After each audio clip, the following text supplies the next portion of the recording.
Hello, ladies and gentlemen. Thank you all for coming to World Journalist Conference 2020. I'm Park Shi-soo, journalist from Korea Times and the host of this year's conference. This is the third and last session of this year's conference. Today's topic is, as you may know, the 70th anniversary of the Korean War and peace on the Korean Peninsula. This is a topic that has grabbed attention of a lot of people around the world, particularly of journalists and media people covering international and geopolitical issues. So I expect that the presentation and debate we are going to have today will be as much informative and insightful as those we had in the last 2 days. Today, we have 18 speakers. And also, as we did in the last 2 days, because we have time is limited, I will give each speaker 4 minutes. And also on your screen, you will be able to see a stopwatch with a 4-minute setting on the right top side of your screen. So please keep in mind that to get your presentation done within the time. If you go beyond that, I will interrupt your presentation and cut it short. If you have any question regarding the presentation, please leave messages on Zoom chat in form of presentation number, name, nationality, and your question briefly. Please designate the presenter you want to ask a question. After all the presentations are conducted, we will have a Q&A session.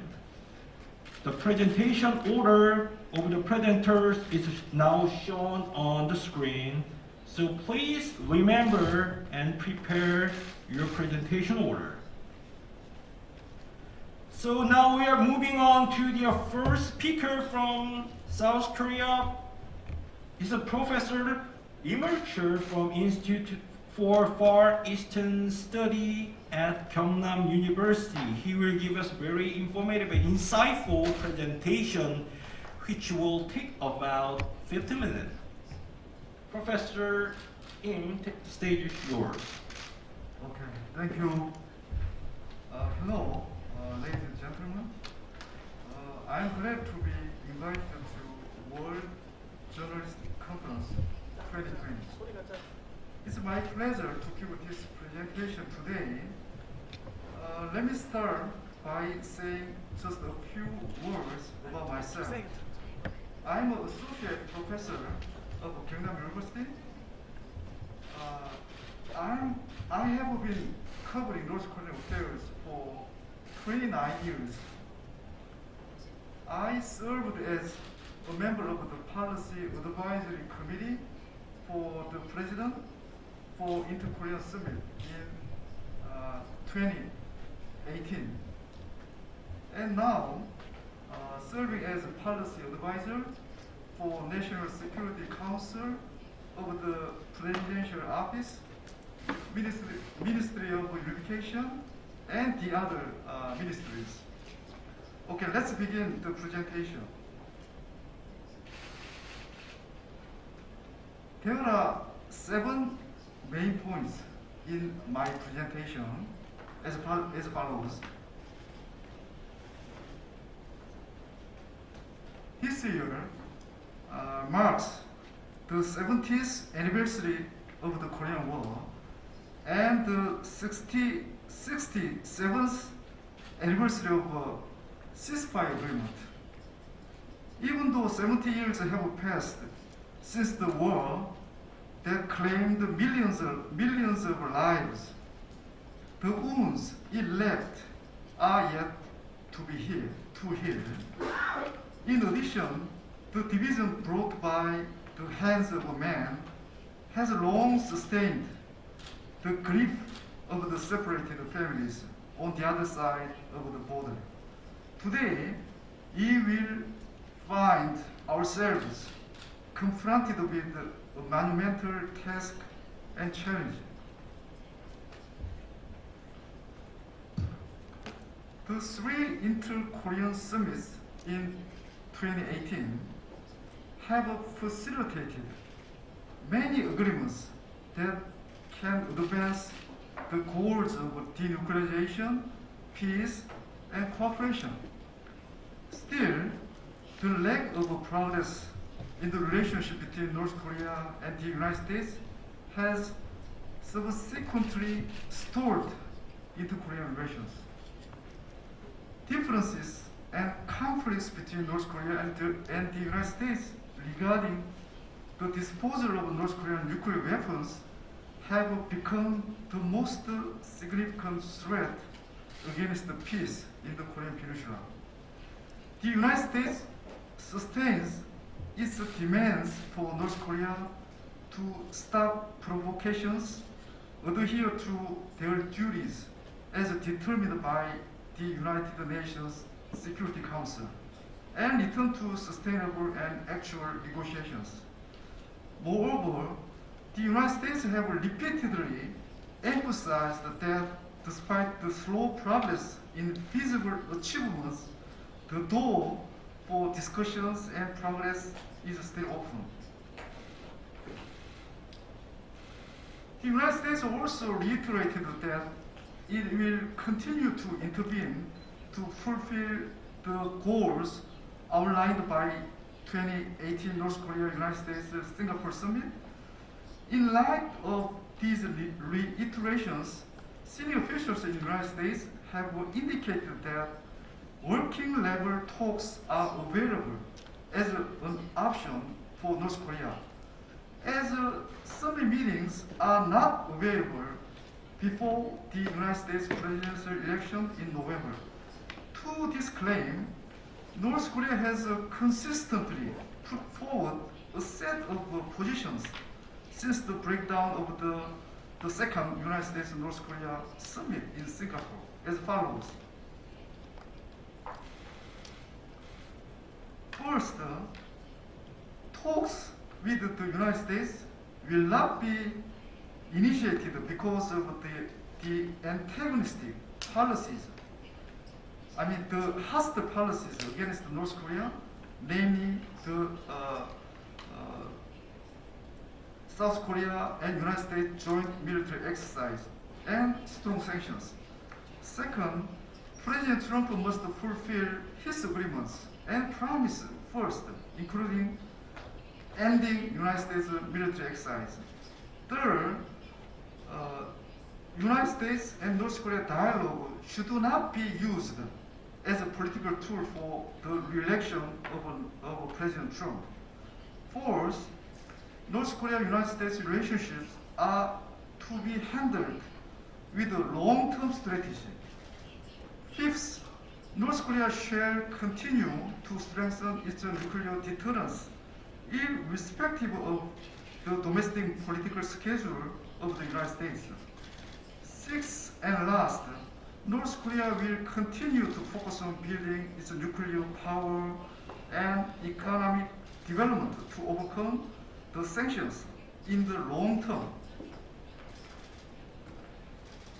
Considering these positions, it's unlikely that the talks between North Korea and the United States will resume at an earlier time. The Korean government has underlined the following three principles to facilitate the resumption of talks with North Korea and provide a peaceful resolution in the Korean Peninsula.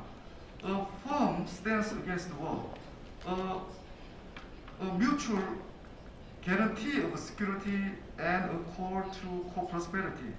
Moreover, it continues its efforts to discuss its strategies with the United States should talk on denuclearization progress.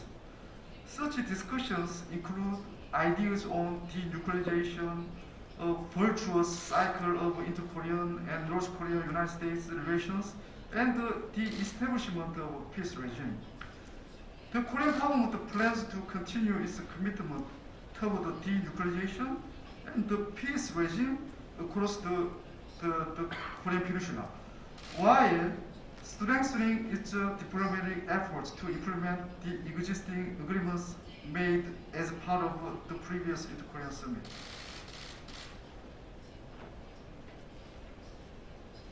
It's clear that there is no other solution for North Korea's nuclear problem aside from diplomacy.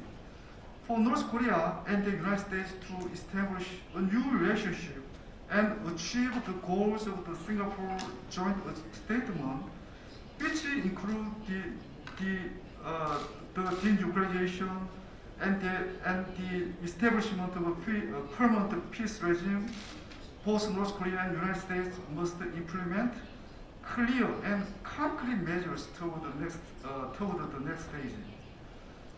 Both leaders have agreed to establish new United States diplomatic relations in the joint statement.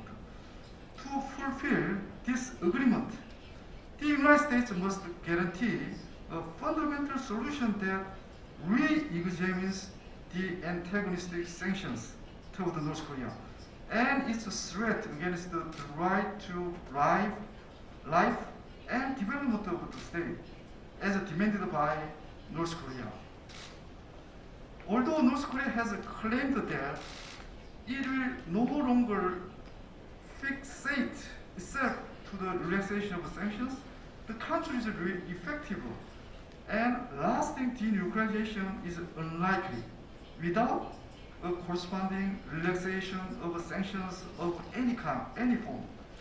Thus, both states must simultaneously agree and implement the actions that are gradual, mutual, and verifiable to make real progress on its goals of denuclearization and peace.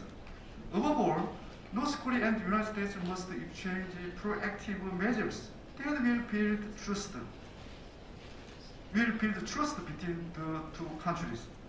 For example, the United States can implement a permanent channel of communication between Pyongyang and Washington, expand exemptions in the entry of humanitarian assistance toward North Korea, and rescind travel limitations to North Korea.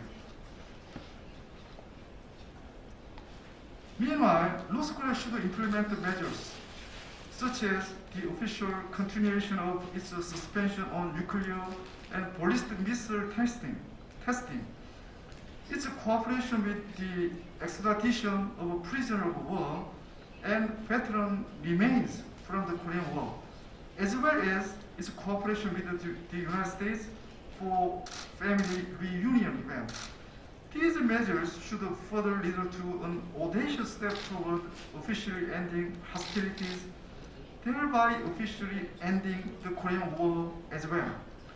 Even though the measures taken are limited and tentative at this present time, North Korea and the United States should, at the very least, strive to implement a single measure that they agreed upon in the summit.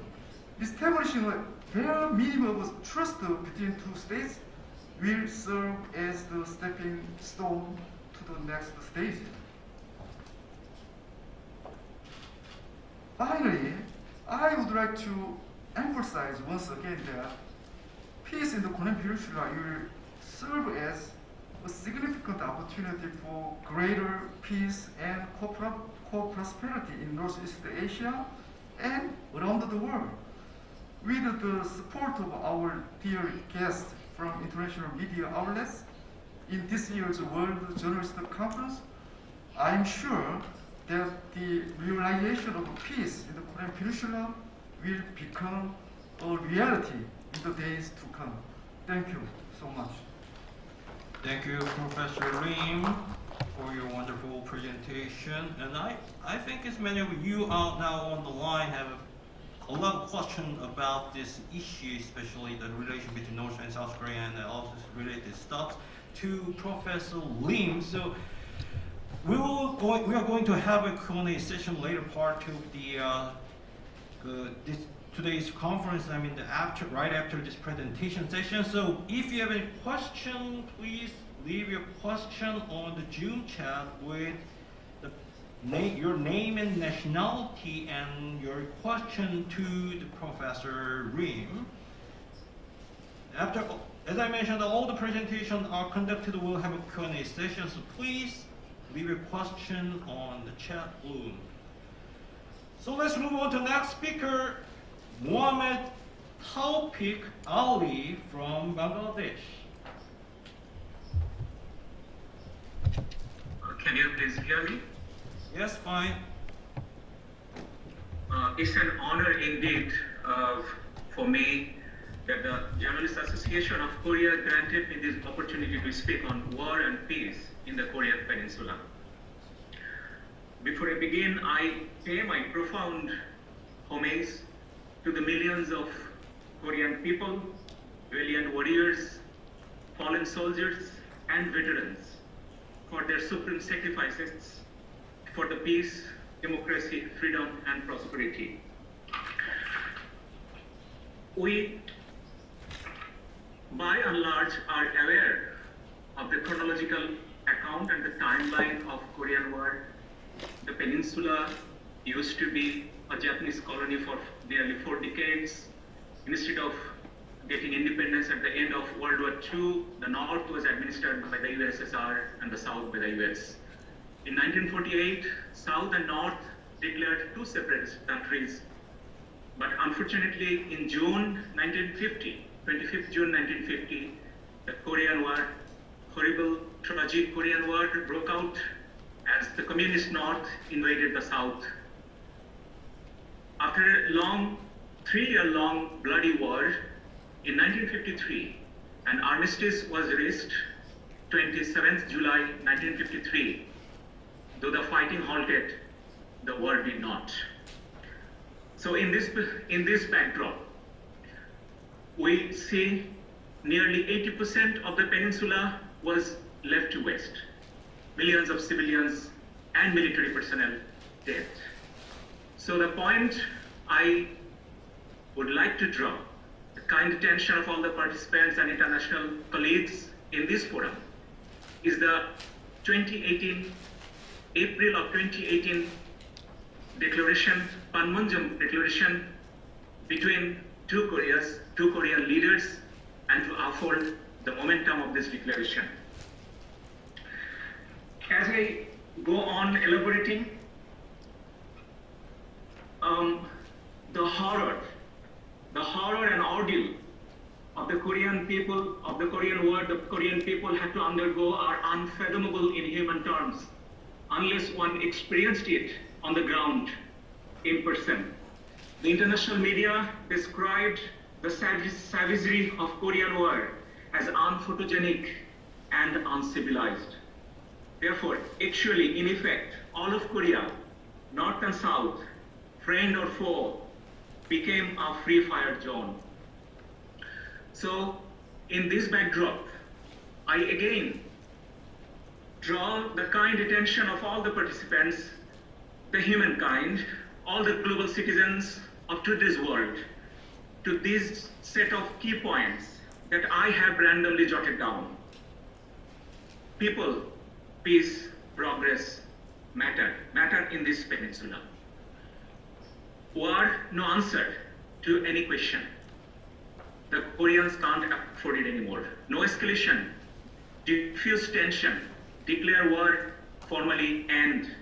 Because people aspire for peace, it must not be a prisoner of war in the peninsula. The unified Korea is the ultimate dream. In this regard, I would like to cite one message from a Bangladeshi child, a 12-year girl, 6th grader at the Aga Khan school here in Dhaka. She calls upon the feuding elders, do not fight. And she yearns for peace and unity of the Korean. Your presentation time is up. I will give you 10 seconds. Please wrap it up in 10 seconds. They should come to sense and end the stupid war. Peace gives meaning and fulfillment to people. So this should be both Korea, two Koreas must engage in such a way that no party can turn this peace effort, a permanent peace regime, to be a mere theatrics. Thank you.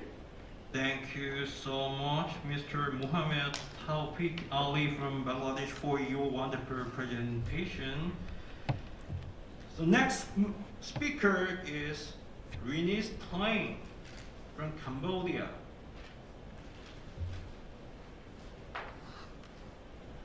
Yes, good afternoon, everyone.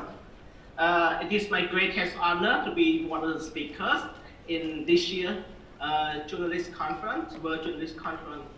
First of all, let me congratulate the Republic of Korea for years of peace on the Korean Peninsula. What happened in the Korean Peninsula also happened in Cambodia. Born in the verge of the civil war in Cambodia, I understand the suffering of the people during the war. Ladies and gentlemen, war is not a solution. Anytime, anywhere, it's not a solution. It's matter, peace matter. So I agree that diplomacy is a solution to the peace on the Korean Peninsula as well as the other places all over the world. However, we need peace, we need effective peace measures, the war prevention measures. There are a lot of stakeholders that need to take part into this. But I would like to share that we, journalists, also have our part to do in this. So how can journalists like us contribute to peace and conflict resolution? Ladies and gentlemen, while various codes may have differences, most share common elements, including the principle of truthfulness, accuracy, objectivity, impartiality, fairness, and public accountability. In order to prevent war, to promote peace, we journalists have to work in accordance with these principles. We must, in our report, never promote violence, racial discrimination, historical antagonism, or anything that provokes violence inside the country or between nations. So, in both South Korea and Cambodia have been through a lot of things before reaching their peace today. So there is no guarantee that the things that happened in Cambodia and the Korean Peninsula will not happen anywhere else at the present and in the future. So only together, only when we work together, that all of us can stop the war and promote the real peace in the world. That's it. Thank you. Thank you for your presentation. Next speaker is Angel Fernando Galindo Ortega from Colombia.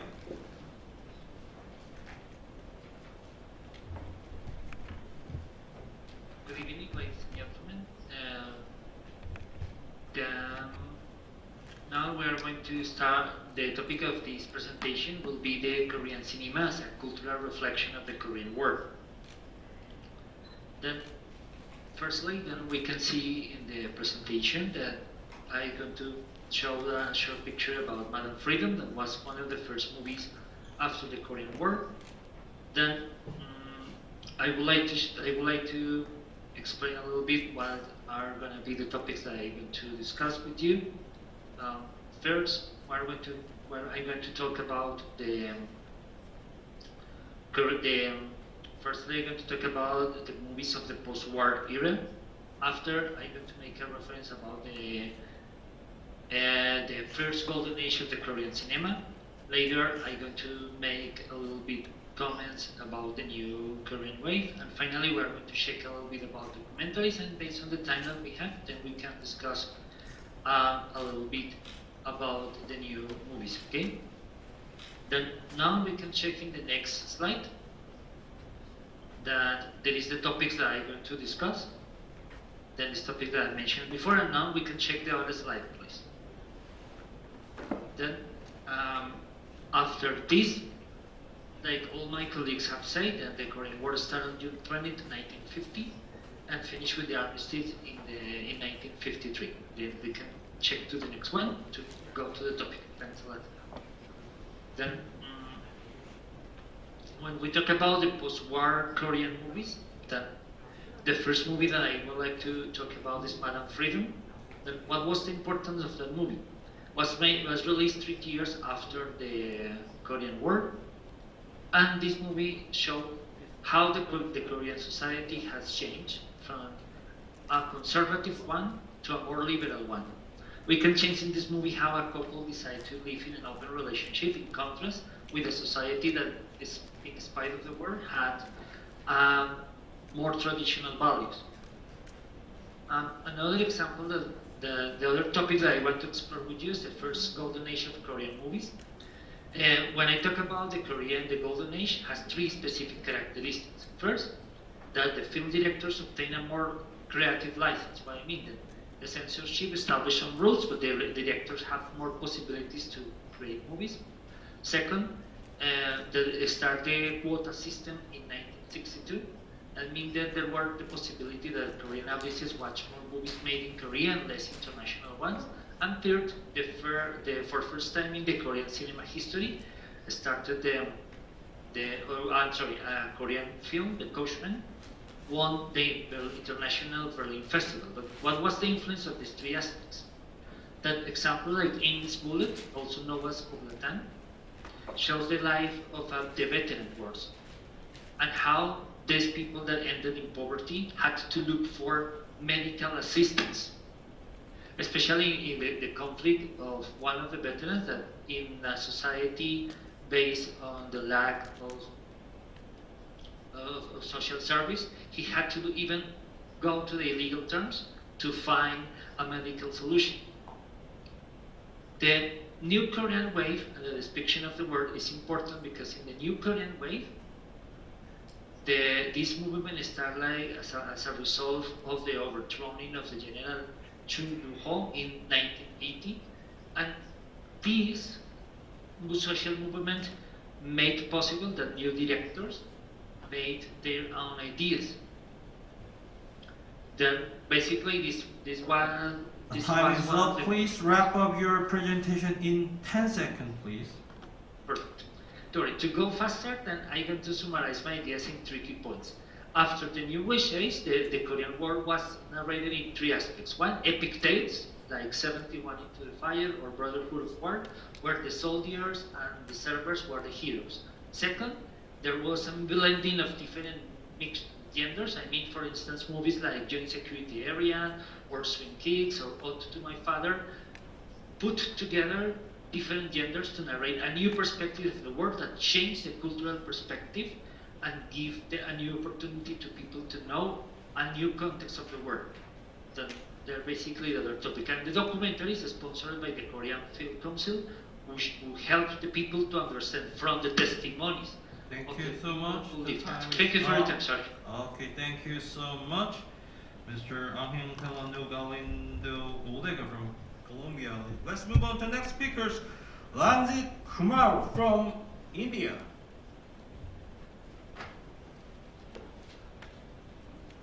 Hello, good morning and good afternoon to everybody.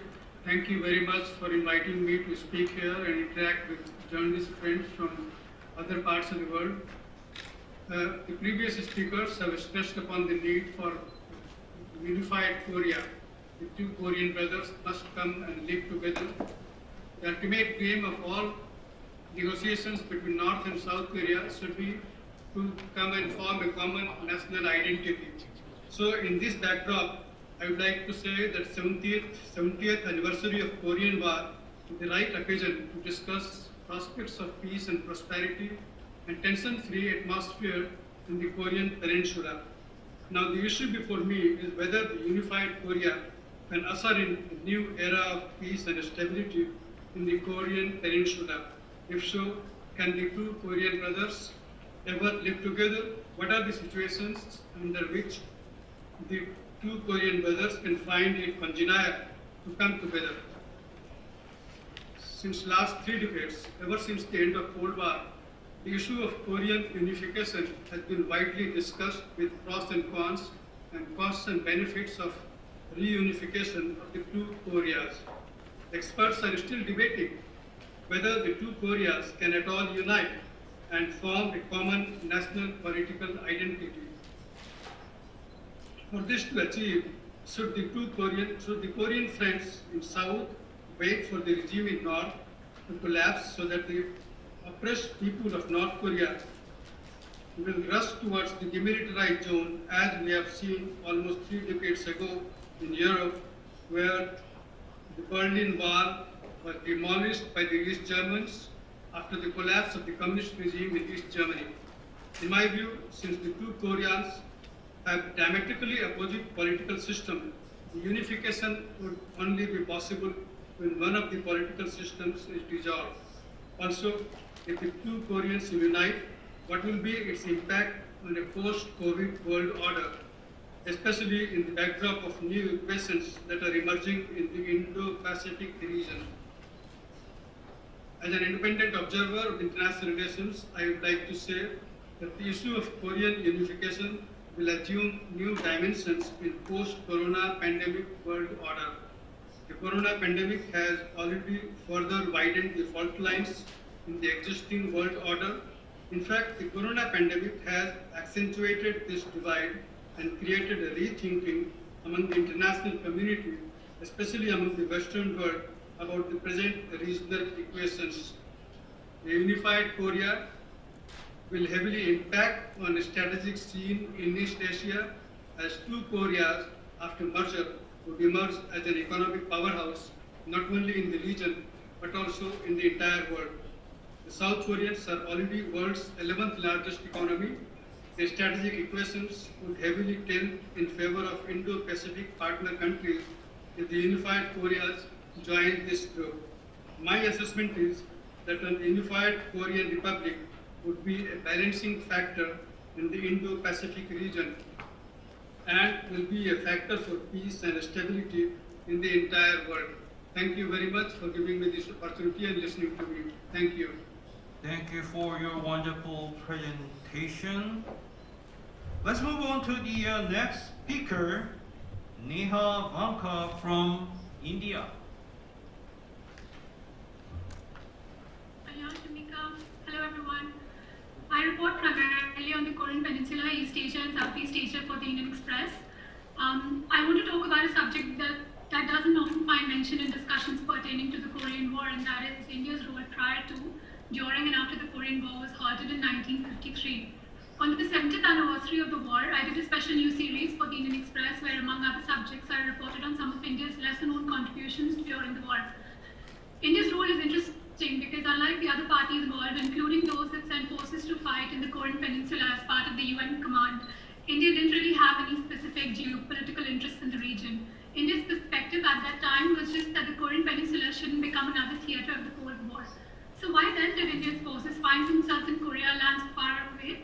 The story starts little before the start of the Korean War. In 1950, following North Korea's invasion of South Korea, the UN Security Council passed the Resolution 82 in June that year and called on member countries for assistance. It was the start of the Korean War. 22 countries stepped in to contribute to the UN command under US forces, including India. India's then Prime Minister Jawaharlal Nehru, however, wasn't enthusiastic about plunging headlong into the Korean War. You see, India had just attained independence only 3 years before, from approximately 2 centuries of brutal rule under the British, and the newly independent country wasn't very keen on getting involved in a distant war. India's diplomat at that time, BKK Menon, also believed in non-alignment in foreign policy, something that wouldn't have happened if India had sent forces to the war. And so in July 1952, India sent the 60-car field ambulance, a field ambulance with a surgical unit that was attached to the 27th Commonwealth Brigade in Korea. So India was providing assistance to the Commonwealth forces, only not in a combative role in allegiance to its foreign policy at that time. It was also contributing to peace in the Korean Peninsula in its own way. This This unit remained in Korea, providing essential medical services to those who required it, and the Korean War halted and even later on. Post-June 1953, India also headed the Neutral Nations Repatriation Committee, also called the NNRC, that deliberated the future of the prisoners of the Korean War. Prisoners who had refused to return to their countries would be placed under the protection of the NNRC. By December that year, the UN command made final attempts at convincing prisoners of war, but not one agreed. And so a group of 88 prisoners who had not wanted to return to their own countries were brought to India to further process their requests. This group included 12 Chinese, 74 North Koreans, and 2 South Korean nationals. Post-1955, some prisoners of war who had continued living in India and had not relocated to other neutral countries or returned to their countries of origin assimilated into Indian society, but it was not immediately clear if they had acquired Indian citizenship over the years. So very briefly, 7 decades on, this is the story of some of India's lesser-known contributions during the Korean War. For those interested, I'd be happy to share a link to my news article with more details and photos. Kamsahamnida. Thank you. Thank you for your wonderful presentation. Before moving on to the next speaker, I have something to tell you, all of you. Now you are leaving a wonderful question to the Professor Rim, and one thing I want to tell you is that many of the questions now are focusing on the what kind of impact the result of the U.S. president election in November will have on the inter-Korean relationship and relation between North Korea and U.S. So we only got several questions about this issue. So I want you to ask questions about something other than this topic. So yeah, please, if you have any questions except for this one, please leave your question on the Zoom chat and with your number, name, nationality, and question briefly, and please designate the presenter you want to ask a question. Let's move on to the next speaker, Bob Iskandar from Indonesia.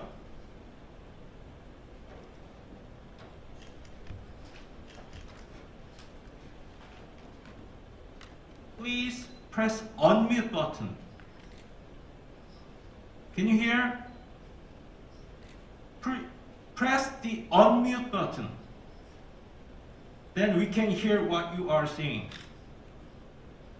Can you hear now? Yeah, now fine. Okay, I will start. First of all, I would like to thank you very much to the President of Journalists Association of Korea and management of World Journalists Conference 2020. My dearest friend, why is this topic interesting enough to talk about? Because for the 70 years, not a single effort was said to be successful to unite the 2 Korean countries between South Korea and North Korea after the end of World War II. We show only union of Germany and Vietnam. After the end of the Cold War between America and Russia, at that time, there were only efforts to make an approach between the 2 countries for the possibility of unity. But this still does not go smoothly because of the interference from countries that have been involved in the Korean War in the past, such as Japan, Russia, China, and America. However, after reforms, especially in Russia, after the day of Soviet Union, which eventually split into several countries, made this country less seriously involved in a conflict between these 2 divided Korean states.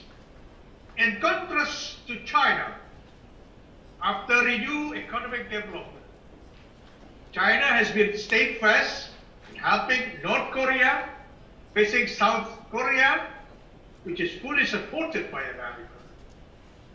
America at the beginning strongly disagreed because of the communist ideology adopted by North Korea, which for 2 or 3 decades was played more by China than by Russia to give communist ideology in North Korea.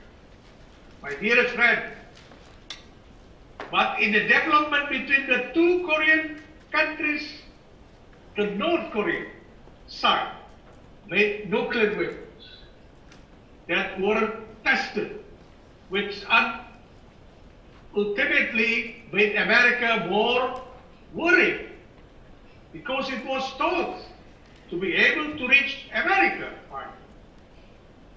Finally, until now, this feud is getting warmer. The 2 Koreans, through their leaderships, have held several meetings, but there were no meaningful results, including meetings with the China and America. The very basic problem for these 2 divided Koreas is the conscience of the people who want their country to be united. So sorry for interrupting your presentation. Now time is up. Please wrap up your presentation in 10 seconds. Okay. So, my dearest friends, the main reasons for these 2 Korean states, countries, is the voice of people's heart, of the Korean people, who want to be in unity. You want to be together. So they want to see South and North becoming one Korea. That's my request on this regard. Thank you very much. 감사합니다. Thank you for your wonderful presentation, Mr. Bob Iskandar from Indonesia. Let's move on to the next speaker, Edi Suprato, also from Indonesia. Hello, did you help me? Yes. Thank you. Thank you for opportunity. I want to talk about constructive peace journalism and Korean Peninsula case. The aim of peace journalism is to support a peaceful narrative and analysis to confront fake news to improve condition for true peace. Peace journalism on the Korean Peninsula should be forward-looking. It should help people appreciate the significance of peace for all. It should not support the idea, conflict, or lack of democracy. Peace journalism should use technology, speed, and strong response to spread a culture of constructive analysis and narrative and counter-negative and news because they kill peace of opinion. Korean journalists have a big responsibility in promoting peace journalism on the peninsula should pass on their commitment to everybody else. At the same time, all the peace-loving associations and conferences like the World Journalism Conference should also commit to peace journalism. I'm sure peace will be provided in Korea. Thank you very much, moderator. Thank you for your presentation, Mr. Edi Suprato from Indonesia. Let's move on to the next speaker, Kunenedai from Iran. Hello, do you hear me? Yes. 안녕하세요. Let me say hello to all dear participants from all over the world. We had the chance to meet in Korea before pandemic situation by the help of Jack in several years. Now, thanks to Jack not to give up gathering us together and try to make online forum this year.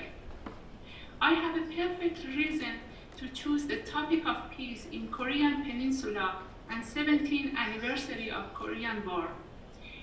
Since I am from a country that was involved in an 8-year-old war with Iraq and now has a shaking situation to remain in peace. Iran is under a heavy sanction of US while the pandemic situation affected our country like many other countries. We are facing the economic pressure, struggling to stay alive under the stress of trigger of US and COVID-19. Iran and Korea has a long historical relationship within 1,500 years through the Silk Road. The latest economic relation was the huge market of Korean goods in Iran and oil trading. Korea had to end oil trading with Iran for the sake of US sanctions. Last year, LG and Samsung had to stop their household appliances activity in Iranian market. It is said that the two friendliest countries, Iran and Korea, must be patient and find solutions for continuing their relations. In such a situation, South Korea has its own tendency to stay in peace with North Korea. Whenever I think of Korean Union, I remember the famous photo that shows a little bird flying over the border between South and North. I can feel how Korean people dare to be like a bird, to fly to each side of their brotherland easily. When the world saw the picture of meeting between the leaders of North and South in 2018, some hopes raised for initiation of brotherhood for the sake of Korean Peninsula and world peace. But when the North Korea blew up the Joint Liaison Office with South in Kisong, it seemed that nothing has changed between the two brothers. We as journalists are only politic viewers. We are journalists to witness the people's desires and hopes in such a stressful period of human life. I personally believe that the two brothers with two different strategies will never give up protecting Korean Peninsula because they know that the whole land is the heritage of their ancestors. I will not mention the US role in Korean issue because I believe the role of US may have different effects and results in each region. Korea is a strong country that could survive the war and came back to power like a phoenix. There are lots of stories, film and theater which show the pain of Korean people during the war and at the same time their admirable resistance to keep Korea alive. Thank you. Thank you for your wonderful presentation. Let's move on to the next speaker, Birar Basal from Lebanon.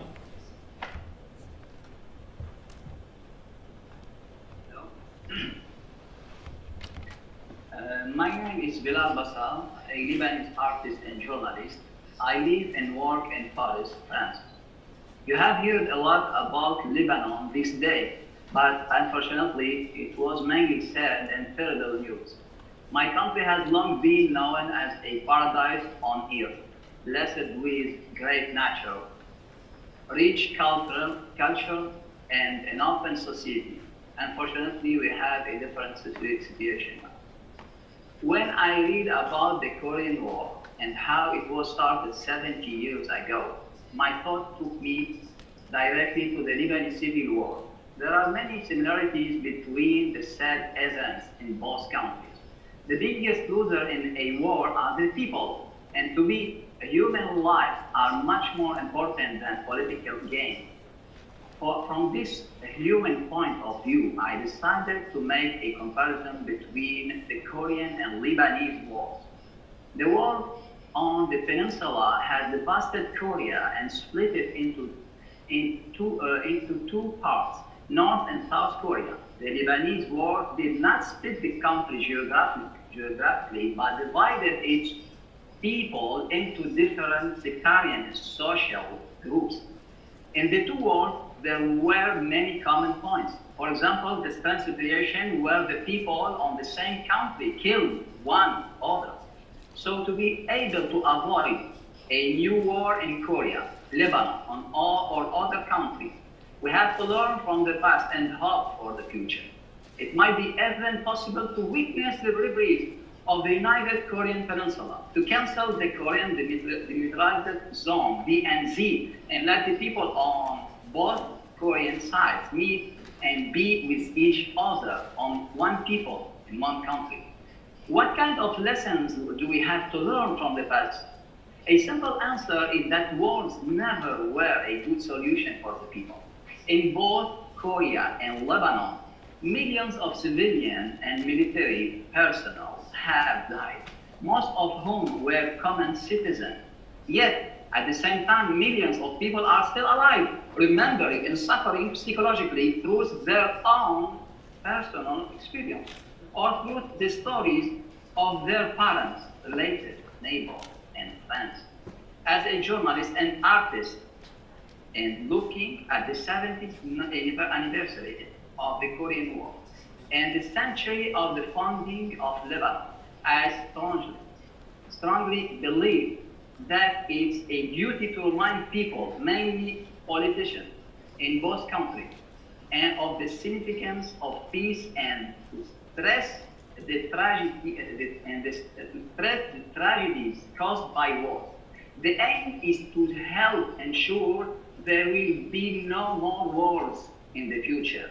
This can be done through conferences, documentaries, exhibitions, and cultural events that highlight that the option of peace must always precede the option of war. The option of peace must always precede the option of war. Thank you very much. Thank you so much for your wonderful presentation, Mr. Birol Basar from Lebanon.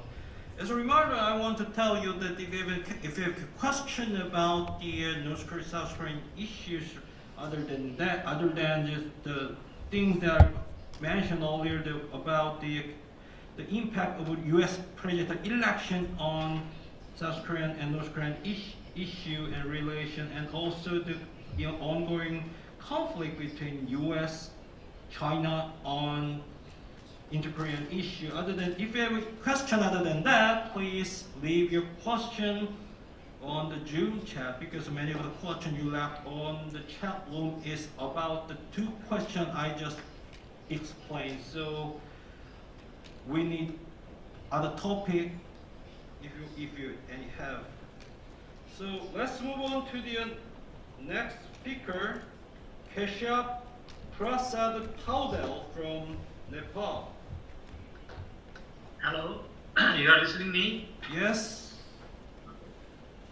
Friends and journalists from all over the world, namaste from Nepal.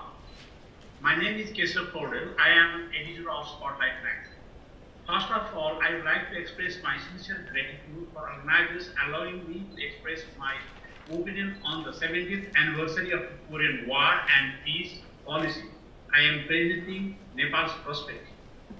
Peace-loving people around the world want peaceful unifications of Korea and peace and stability in the region, including denuclearization. Nepal and Nepalese people are not an exception. Being a birthplace of Buddha, Nepal has a long relations with Korea and Korean people. Buddhism passes to China and Japan from Korea. This is the reason Nepal has high regard on Korea and Korean people. As a democratic country, Republic of Korea keeps all Buddhist monasteries intact. This was what I had seen in Korea during my visit 5 years ago on the same program. Nepal government has been pursuing peaceful unifications of Korea, supporting the UN resolutions of denuclearization of Korean Peninsula. With the imposition of UN sanctions, Nepal as a party of UN resolutions has shut down all the business activities operated by North Korean citizens and expelled some of them from Nepal. Nepal has been implementing UN sanctions against North Korea, banning visiting of citizens and investment in Nepal. We don't have any hostile attitude towards the people of North Korea, but we have to do this because of the peace. Our wish to peace through the UN resolution. We have been doing all these activities to unification and make Korean Peninsula nuclear free. strong and united North Korea is in the interest of Nepal and Asia and the globe. The relations between Nepal and Republic of Korea are based on goodwill and friendship and mutual cooperation. Frequent exchange of visits of various levels have further strengthened our relations. Two countries celebrated recently the 45 years of anniversary of the establishment of relations. Large number of Nepalis have working in South Korea. Thus, peace and stability in the region is also in the interest of Nepal. I would like to remind you our friendship with Korea and Korean people as they come to support us during the earthquake. Even President of Korea, Moon Jae-in, was in remote parts of Nepal helping in earthquake in 2015. We watched the family of unions of Korean few years ago. The pain, love, and grief extended by families touched everyone's heart, including us. This time, the time has come now to end the tragedy and allow all the people to visit each other's side without any restriction. I call global community to put pressure on North Korean regime. Since it is an authoritarian regime, there needs more international solidarity to press them to allow the meeting of people and bring peace in Korean region. Korean people can feel how painful the division of equality as victim. We share the pain and psychological trauma of divided family and nation. We express our strong solidarity with the people of South Korea for peaceful unification. As 70 years has already been passed since the end of Korean War and division of Korean Peninsula, many new generation of people living the Republic of Korea might not have a direct experience of that painful war and division. However, remaining old generation can feel it, and new generation can imagine visiting each other's country without any passports and speaking same language and having same. Over the last decade, 7 decades, the Republic of Korea has transformed into a highly developed country from ravaged poor nations. However, under one-party system, North Korea is economically poor and under a rule of family on disguise of a communist party. With nuclear weapons and missiles, North Korean regime is threatening the peace and stability of Korean Peninsula and world as a whole.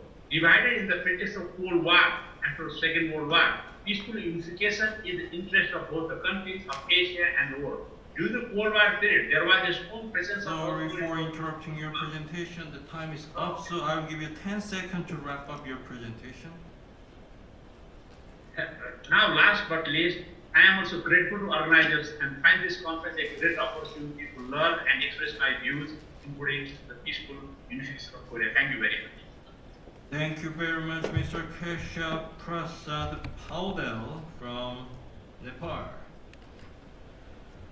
Let's move on to the next speaker, Nasir Ahmed Memon Azizaz from Pakistan. Hello. Yes, we can hear you. Can you hear me? Could you speak a little bit more louder? Hello. Yes, we can hear you, but can you speak a little bit more louder?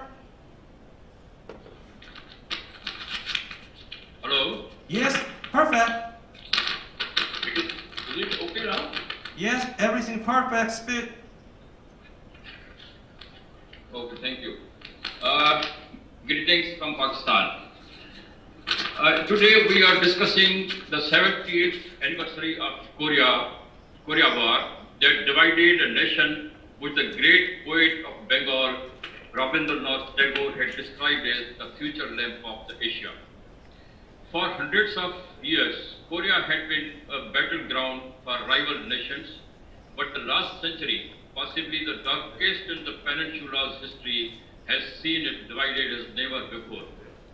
There is a Korean proverb which says, when whales fight, the shrimp's back is broken, and this happened in the case of Korea. The Korean Peninsula became an unexpected casualty of the escalating Cold War between two rival superpowers, the Soviet Union and the United States. It's unfortunate that the Korea still is divided even after 7 decades, though the other divided nations like Vietnam and Germany have unified. During last 7 decades, several attempts were made to bring peace to Korean Peninsula, but all failed. I would say mainly due to involvement of foreign powers, who had imposed division of the Korean nation. In fact, owing to the involvement of foreign forces, the Korea War has not yet ended. As a South Korean analyst, Mr. Jeong Ho-ro, director of the Center for Korean Legal Studies at Columbia University and former advisor to South Korea's Ministry of National Unification, says, according to him, the problem with the Korea War is that it ended with the armistice, which was just a military agreement, but a formal political agreement was must to follow. The war at political and diplomatic fronts continues. Mr. Jeong Ho has referred USA and China, the two powers, and according to my opinion, they are the major players. It is not the South or North Korea, but these two powers that are hindering the peace in Peninsula. In fact, this is not war between South and North. It is war between the foreign powers, big powers. Although during the 7 decades, the South and North Korea have evolved from a common cultural and historical base into two very different societies with radically dissimilar political and economic systems. I'm sure most of the Koreans desire that the two Koreas must be one day reunited.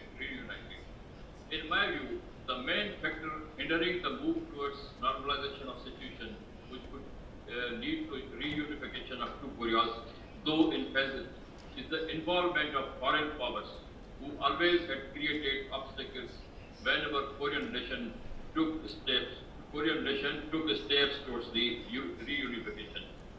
I firmly believe that reunification of two Korea is inevitable, as only the one nation, one Korea, can guarantee the stable peace in the world in general and Asia and Korean Peninsula in particular.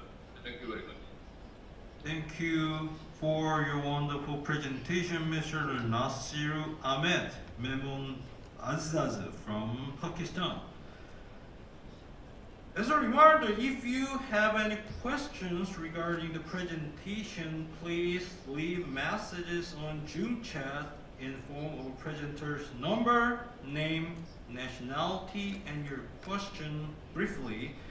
After all the presentations are delivered, we will have a Q&A session afterward, and now we have many questions, but they are mainly for the two speakers from here in South Korea. So if you have any question to other country and your colleague in other region, please leave your question on the chat room.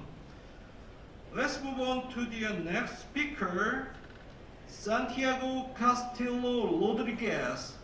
Due to his personal reasons, our staff here in Seoul will read his manuscript in English on behalf of the presenter. The 17th anniversary of the Korean War outbreak and the peace policy on the Korean Peninsula. The signing of peace treaty that replaces the 1953 Armistice Agreement is vital to build trust and start a new stage in the Korean Peninsula. The new political situation in North Korea should serve to channel the new social, economic, and political reality to bury the past, and it will be possible with a new peace treaty. Since 1945 until 2020, political events on the Korean Peninsula have been multiple, as well as the numerous and serious incidents between the two Koreas. Those events have reflected not only the existence of Cold War, but also moments of enormous tensions on the brink of military conflict with serious consequences. But the most hopeful has been, despite the blockage in the advance of stability, the North Korea's political change from January 2018 during the Pyeongchang Winter Olympic Games that contributed to rapprochement with the South and two historic encounters between Kim Jong-un and Donald Trump. The 17th anniversary that faced the two Koreas should be the last to be held under current political circumstances. The 17th anniversary of start of Korean War has meant that not even in Seoul, where the South Korean President Moon Jae-in remained silent, or Pyongyang, where no act was highlighted about the conflict. Therefore, both countries did not hold important events to commemorate the anniversary.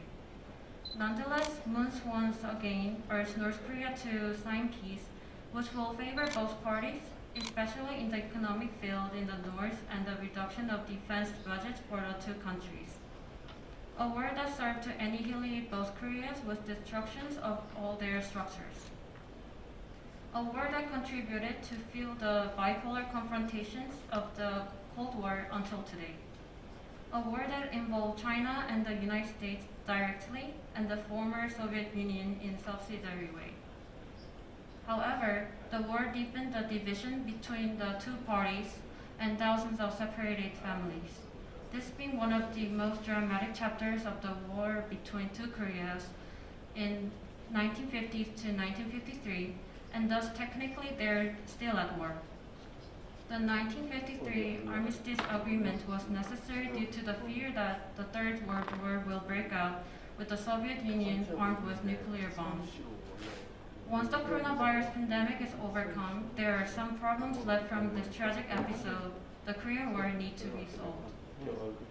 Under understanding between both Koreas and with new President of the United States should leave the past into oblivion, dismantle the North Korean nuclear program, which is its only weapon of protection, and analyze the lifting of sanctions. Most importantly, they should create the climate of trust that Pyongyang needs to achieve with Seoul, the signing of peace that ends the Korean War and the almost 70 years of turbulences and tensions. The world has changed and more than will change, although China cannot be left out, obviously. Thank you. Thank you for your wonderful presentation, Santiago Castillo Rodriguez from Spain. Let's move on to the next speaker, 14th presenter for today, Reo Nirosia Dalshan Satasibam from Sri Lanka. Hi everyone. Yeah, fine. You hear me? Yes, perfect. Hi everyone. Okay. The global virus has prevented us from meeting each other directly despite this crisis. I would like to express my gratitude and appreciation to the Journalists Association of Korea for organizing the World Journalists Conference via this online forum. I pray for the speedy recovery of those affected by the COVID-19 virus and extend my deepest condolences to the family of WHO victims. We are all journalists who love world peace and tranquility. All the war in the world, including the Korean War, have taught us a lesson. War is brought meaningless loss of life and to the world. So, as I said, beginning as journalists who love world peace, tightly due to me at today's conference on Korean peace strategy. After the war in 1950, South Korea became increasingly involved in to unite North and South Korea. Some countries disturbed the peace talk. Thus, the North-South divide has become permanent to this day. It is worth noting South Korea's approach to the past 2000 period with the position that it should remain friendly with North Korea. This is a great reward for the effort of two Korea's leaders in 2018 were able to meet and talk. Weeks of build-up resulted in the successful meeting between the two leaders of the Koreas. One thing became clear during this bilateral meeting and talks. South Korea's strategy to deal with North Korea is the engagement. I think public opinion largely agree on this, and this has implications for the dialogue meeting between US President Donald Trump and North Korea President leader Kim Jong-un, as well for the future of the Korean Peninsula more generally. Finally, the result is for the peace study formally involving the Korean Peninsula. As expressed in the Inter-Korean Joint Statement in 2018. During the entire discussion, Seoul is to use diplomacy talk and very properly economic support to facilitate the Kim regime opening up to the international community. Details will be tested out in upcoming working level meeting between the both Koreas.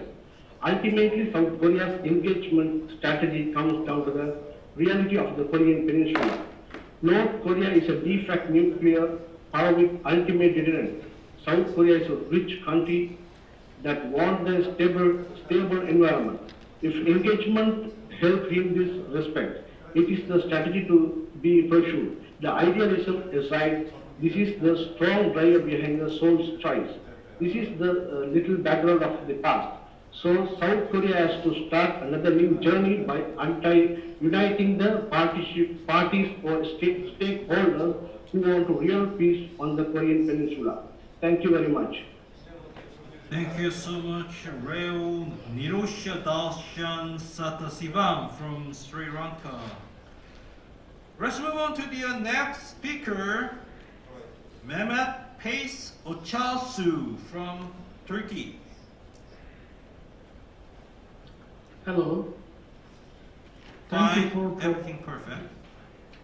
Thank you for providing this great opportunity for expressing our opinions about the case. I would like to contribute from another perspective by saying the peace is still possible. As you know, the Korean Peninsula suffered from a long history of colonization, occupation, and division. Today, the absence of peace makes this peninsula as one of the dangerous places in the world. The Korean War was the first military confrontation of the Cold War period. After a long term of Japanese colonization, the struggle for independence on the Korean Peninsula shaped the regional geopolitics and created the way of war. The armistice was signed, but no final peace settlement was made so far. So at this situation, it means the two sides are in the war term technically.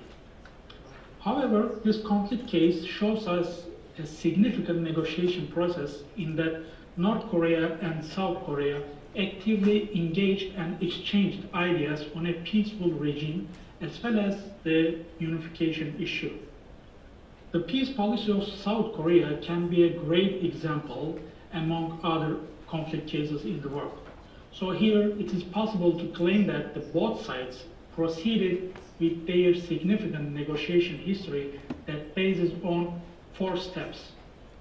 The first remarkable development appeared with the North-South Joint Declaration in 1972. At that time, both sides emphasized the importance of achieving unification issue by decreasing the volume of the military threats. The second step came with the announcement of the North Politic in late 1980s. In that time, South Korea tried to improve relations with the communist countries and some socialist countries in Eastern Europe and tried to create indirectly pressure over North Korea for a peace settlement. The third step is identified as the Sunshine Policy by Kim Dae-jung in 1998. The policy included confidence-building measures, economic cooperation, and humanitarian issues for solving the main problems between the parties. On the other side, the unification issue was discussed in a positive atmosphere by accepting various ideas between Pyongyang and Seoul. The last step came with the Panmunjom process that began in late 2017 with the initiatives of President Moon Jae-in. Moon Jae-in facilitated the diplomacy channels before the Pyeongchang Winter Olympic Games in early 2018. As a result, both sides signed the Panmunjom Declaration for Peace, Prosperity, and Reunification of the Korean Peninsula that contained reunification desires with the implementation of necessary steps under comprehensive cooperation. For these initiatives, South Korea took many political and military risks. The only thing is the necessity to adopt more instruments for the conflict management process. Finally, the Korean conflict shows a unique example of a dramatic division and consistent negotiation history. Everything done so far enables the two sides to proceed for a peaceful ending in the future with their significant peace process. Thank you. Thank you so much for your wonderful presentation. As a reminder, as a last reminder, if you have any questions regarding the presentation, please leave messages on Zoom chat in form of presenter's number, name, nationality, and the question. After all the presentations are delivered, we'll have a Q&A session. So please, if you have any question, please leave your question on the chat room. Let's move on to the next speaker, Daniel John Damon from the United Kingdom. Yes, good morning from Wales in the United Kingdom. I'd like to congratulate the Korean Journalists Association for this meeting. I've heard some very brave speeches from colleagues. I could mention Cambodian colleague, Russian, I mean there are many more. My point is that without free journalists, free to hold governments and national leaders to account, there really can't be lasting peace anywhere. And the threats facing the freedom of expression in South Korea and the safety of South Korean journalists today are rooted in the conflict of 70 years ago. Of course, as you've discussed this morning, since 2017, the South Korean government has made great efforts to improve the diplomatic and economic links with North Korea. Unfortunately, that's largely failed. Much of the blame perhaps might be leveled at the naivety of the United States, some shameless manipulation by the North Koreans. You just have to read Bob Woodward's recent account of how much Donald Trump loved being called Excellency by Kim Jong-un. The failure, however, has led to large-scale street demonstrations against President Moon Jae, and I saw them when I was there last, and conservative demonstrators were accusing him of pandering to the communists. So the economic and social effects of the COVID-19 pandemic have also created an atmosphere of uncertainty, not just in South Korea, of course. In fact, despite, as we heard on Monday, the success of the South Korean health authorities in combating the virus, all of that's added energy to these anti-government protests and increased the attractiveness of populist slogans, conspiracy theories, simple answers to difficult questions. And this, I would say, is a dangerous phase in the development of South Korea's democracy. South Korean media, including the newspapers and broadcast news, were developed under the influence of the United States Army from 1945, and especially during the war years, 50 to 53. And then in the period of democracy since 1987, many journalists from South Korea studied in the United States. South Korea has its own news culture, of course, but the US influence has encouraged objectivity, investigation, the kind of journalism that we all hope to be able to pursue. But the positive influence of the United States on press freedom around the world has diminished, I would say, in recent years, especially with the growth of partisan news media in the United States and the campaign, of course, by US President Donald Trump to denigrate the established news outlets, calling newspapers like the New York Times, one of the most trusted in the world, fake news. So what might all of that mean, this atmosphere of distrust? What might that mean for South Korean journalism? Well, I come to the controversial part, really, of my presentation. Since diplomatic relations with Communist China were established in 1992, South Korean governments have used their skills, their cultural, their technology to maintain a balanced relationship with a much larger neighbor. China's influence on North Korea has never really been applied satisfactorily to the question, but at least China has, since the 1990s, not openly sought to destabilize South Korea. But South Korea's weakening ties to America come at a time that Xi Jinping has taken a firm grip on China's regional and military ambitions. More than a quarter of South Korea's trade is dependent on China. That's more than the European Union, US, and Japan combined. I've got a lot of respect for the work of Chinese journalist colleagues. They know better than me how difficult it is to work there. I think that China's been spending a lot of money trying to influence media around the world. Their can be no lasting peace without freedom, so how the Chinese government uses its influence on South Korea must be closely monitored and journalists protected from anti-democratic pressure. Thank you. Thank you so much, Mr. Daniel Joe Lehman from United Kingdom. So we now have two more presenters. This time is J. Alex Tarquinio from the United States of America. Okay. Good evening, ladies and gentlemen. I say good evening, of course it may be morning where you are. Here in New York, it's about 3:20 a.m. Let me start by thanking our host for organizing such a fascinating event. I am honored to participate again in the World Journalist Conference and to hear from such an esteemed group of colleagues with so much expertise in Korea. Public anniversaries typically mark the successful conclusion of conflicts with a peace treaty or armistice, or at the very least, a pathway toward peace. Today, we are marking the anniversary of the commencement of a conflict that never officially ended. Our hosts have asked us to consider the 70-year peace process on the Korean Peninsula, and after 3 generations of endless stalemate, it can feel like a recurring nightmare. And it is echoed in the perpetual torment in the Academy Award-winning film Parasite, when one Korean, while locked away in a bunker, desperately flashes signals to the outside world using Morse code, but dies upon escaping, only to be replaced by another condemned to the same fate. So ever since the Korean War, the South and its allies have been struggling with how to define peace.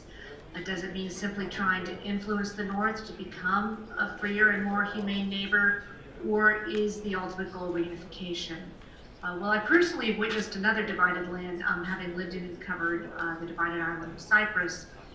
And yet, despite improvements in freedom of movement between the two sides of the island 15 years ago, there still seems to be little impetus for political reunification of Cyprus along the lines of that between East and West Germany after the fall of the Berlin Wall. And frankly, sudden surprises like this, when viewed from a different angle, are often the result of many consecutive smaller changes. In recent years, the Korean peace process has been defined by high-level summits aimed at reining in the North's nuclear and missile programs, prompted by a nerve-wracking period of North Korean missile and bomb tests that began in 2017. Denuclearization talks in 2018 and 19 put the key questions of human rights abuses in the North and reunification of the peninsula on hold. 2 years ago, I interviewed the current UN Special Rapporteur of North Korea, Tomas Ollea Quintano, a human rights attorney in Argentina, and he did raise this concern that we were ignoring these issues in the process of negotiations. It should be noted that Kim Jong-un has been far more assertive than his predecessors in conducting nearly 120 missile launches. And of course, the peace process suffered a further setback in the summer of 2019, when just days after an unprecedented 3-way meeting between the leaders of North and South Korea and the United States, satellite images showed the rebuilding of missile test facilities in the North that they had previously appeared to be dismantling. Since then, as we all know, the denuclearization talks have stalled. Of course, to make matters worse, along came the global COVID-19 pandemic. But even without this added tragedy, the Korean peace negotiations must necessarily await the outcome of the US presidential election. Biden did not speak about Asia during his remarks at the Democratic National Convention, and it is honestly unclear whether President Biden would have a similar approach to the Obama administration, because when he served as vice president, the vice president obviously does not set foreign policy. Finally, speaking a little bit about impartiality, as journalists, we cannot flinch from impartially reporting on these subjects that profoundly influence world peace. Just as one of our inspirational predecessors, Maggie Higgins, did 70 years ago today, when she covered the Korean War and the naval landing at Incheon, and was afterwards awarded the Pulitzer Prize for Foreign Correspondence for this story. She said on that day, "I wouldn't be here if there was no trouble. Trouble is news, and gathering it is my job. Thank you all for your attention. Thank you, J. Alex Talquino from the United States of America. Now we have the last presenter for today's presentation session. Before moving to the Wang Sun-taek from South Korea, I'd like to give you an announcement that if you have any question, please leave a question now on the Zoom chat, because after this presentation is done, we'll have a Q&A session.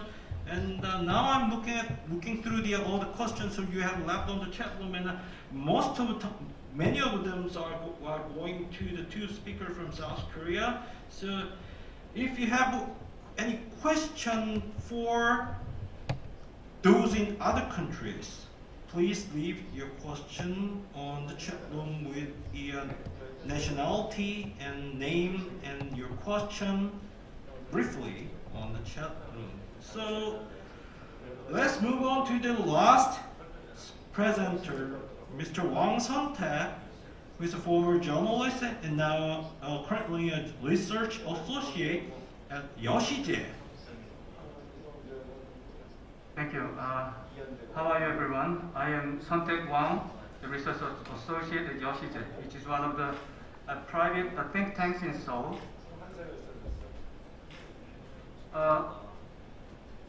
I was a journalist for 26.5 years at YTN. It's a cable TV news channel in Korea until last month. So I'd like to thank Mr. Kim Dong-hoon, the president of the Journalists Association of Korea, for inviting me today. And I am honored to have an opportunity to share my opinion with the distinguished journalists around the world on issue of peace in this part of the world. And I also honored to hear a lot of opinions about Korea and peace.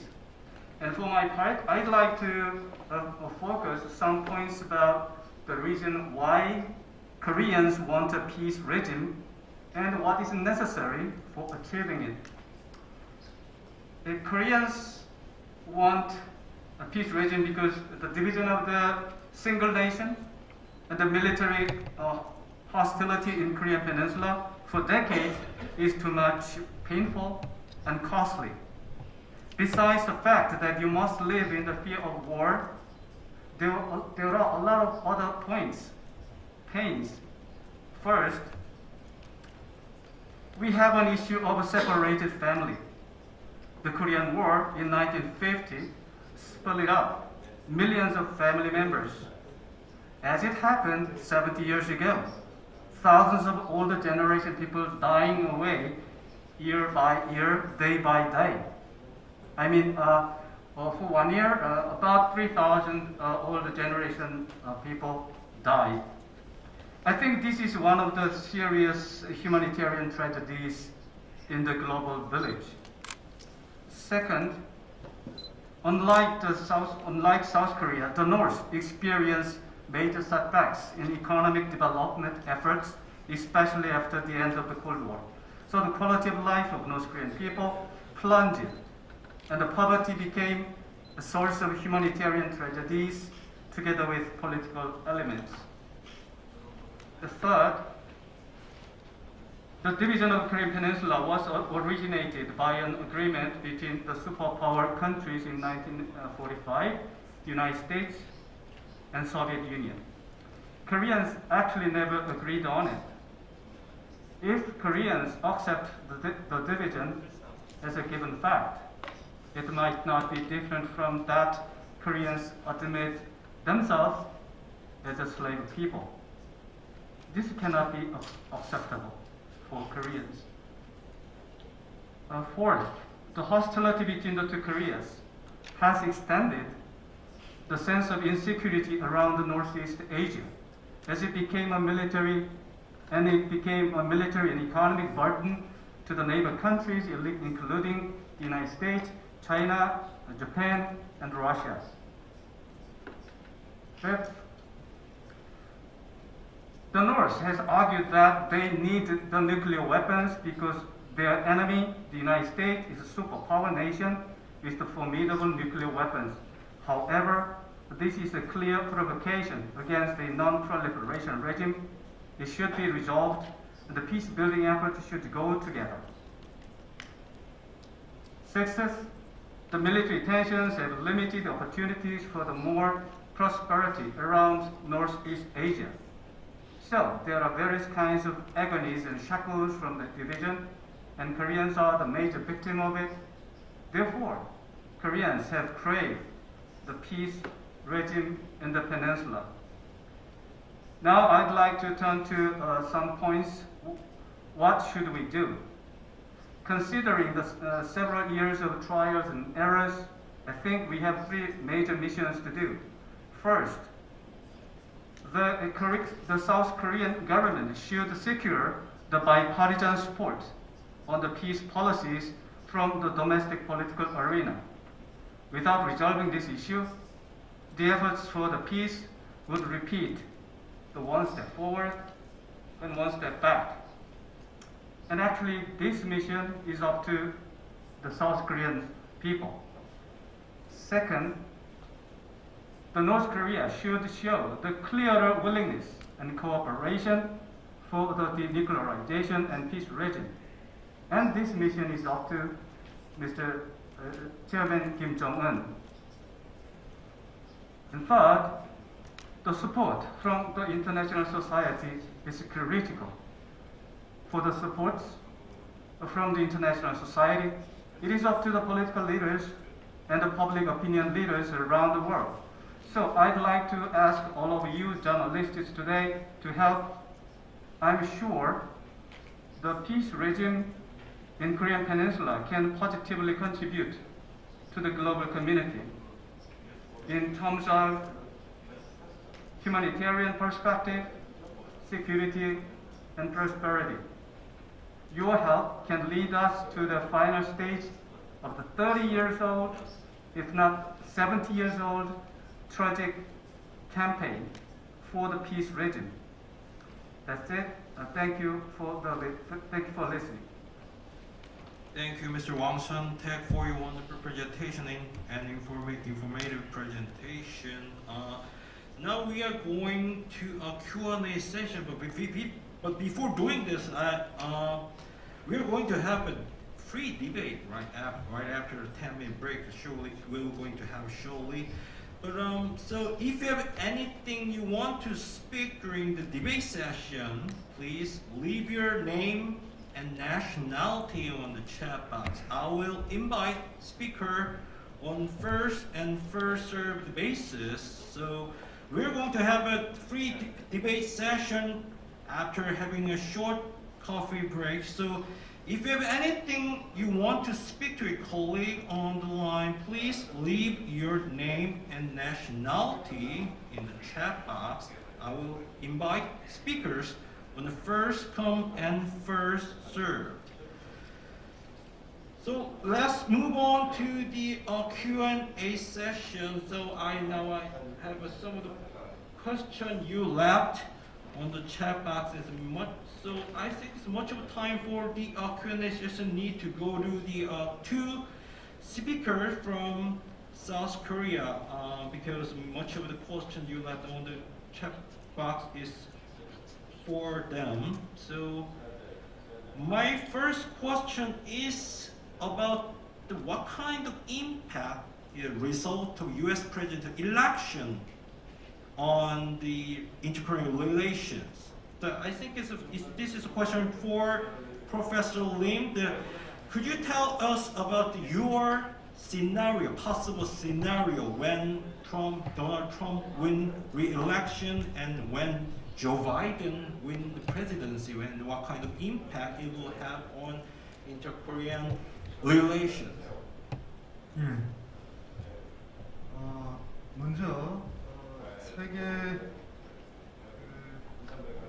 기자 회의에 참석해서 좋은 아주 감동적이고 통찰력 있는 발표를 듣게 되어서 개인적으로 매우 행복했습니다. 여러분들이 주신 답변을 보다 충실하게 그리고 정확하게 설명하기 위해서 동시 통역원의 어떤 도움을 받도록 그렇게 하겠습니다. 제가 앞서 소개를 했을 때 제가 지금 9년째 이제 북한을 연구하고 있다는 말씀을 드렸습니다. 우리가 이 한반도 문제를 해결하기 위해서는 북한을 제대로 이해를 해야 된다고 저는 생각합니다. 제가 29년 동안 북한만을 연구를 해왔지만 여전히 이해할 수 없는 부분들이 많습니다. 그만큼 북한을 제대로 이해한다는 것은 어려운 일이고 또 많은 인내를 요구합니다. 그런 맥락에서 제가 오늘 여러분이 주신 그 답변을 제가 좀 충실하게 답변을 하도록 그렇게 하겠습니다. 우선 이 한반도 문제의 해결을 위해서는 북한 지도자인 김정은 국무위원장이 과연 지금 무엇을 생각하고 있는지, 무엇을 가장 고민하고 있는지 이 부분을 이해하는 게 굉장히 중요합니다. 지금 북한의 김정은 위원장은 한 손에는 핵무기를 들고 있고 또 다른 한 손에는 경제 건설을 위해서 어떻게 해야 되느냐, 이런 두 가지 고민이 가장 큰 고민입니다.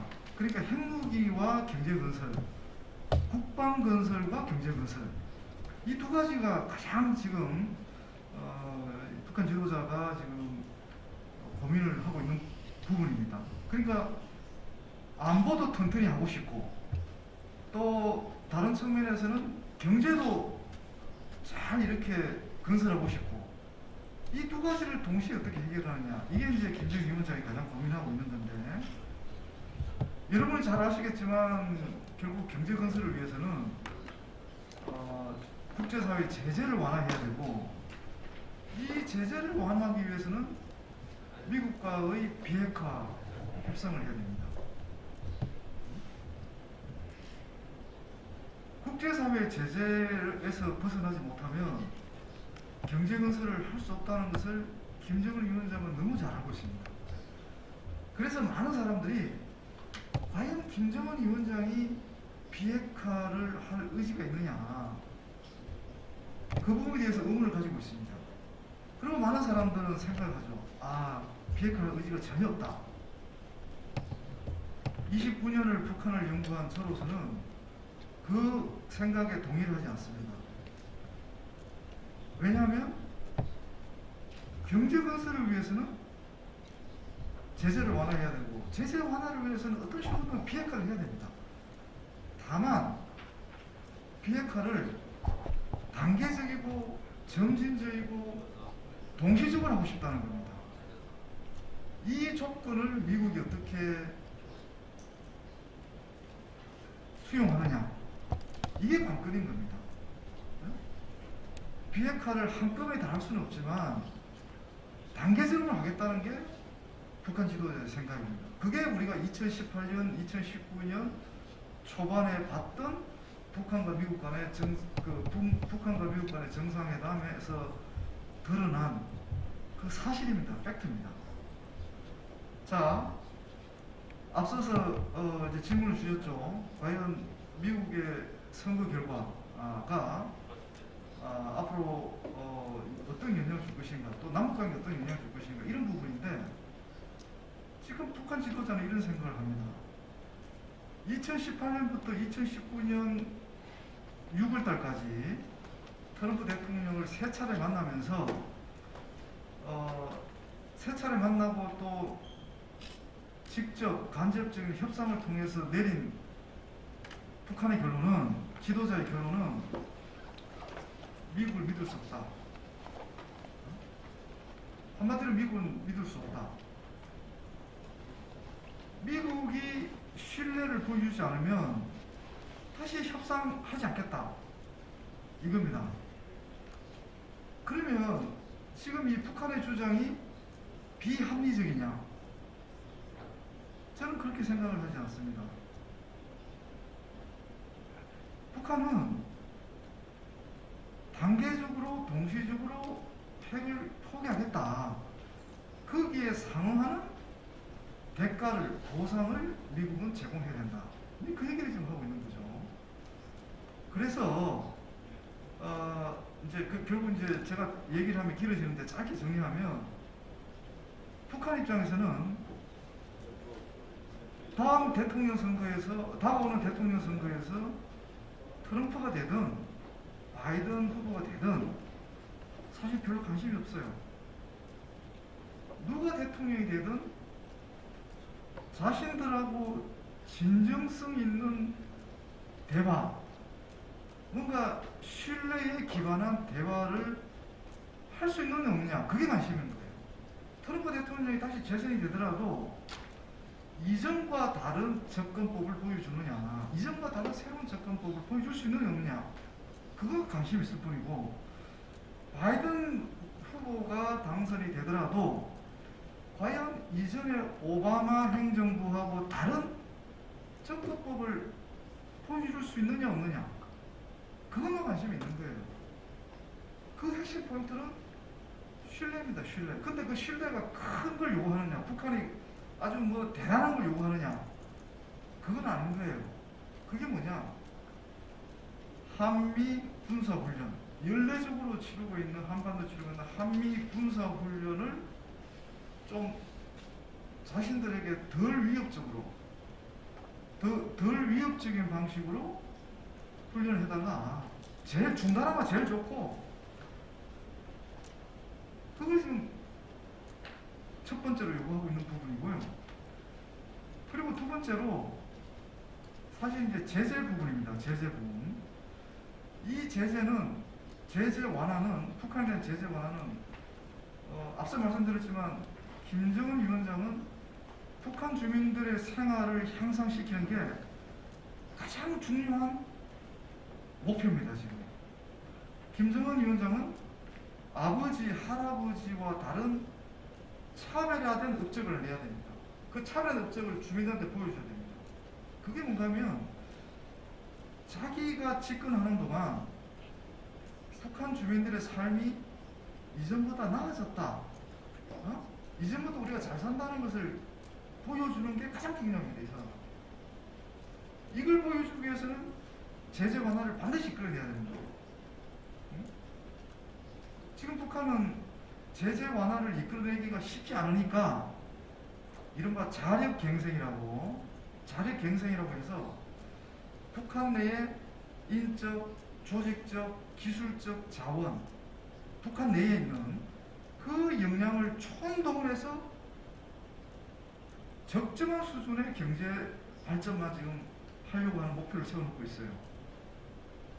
어떤 식으로든 미국을 설득해야 되는데 이게 쉽지 않다는 걸 지금 느끼고 있어요.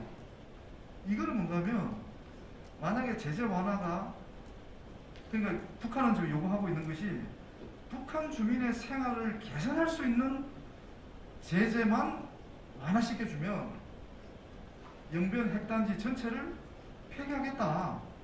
그리고 나머지 핵시설도 점진적으로 미국의 상응하는 조치에 따라 핵을 폐기하겠다, 이렇게 지금 약속하고 있는 거예요. 이 약속을 지키겠다는 거예요, 지금. 자, 그래서 이제 정리하겠습니다. 미국 대선 결과는 누가 대통령이 되든 북한의 이런 입장, 북한의 이런 의도를 정확하게 이해하고 이전과 다른 새로운 접근을 할 수 있느냐 없느냐, 그게 따라서 북미 관계의 방향이 결정될 거고요.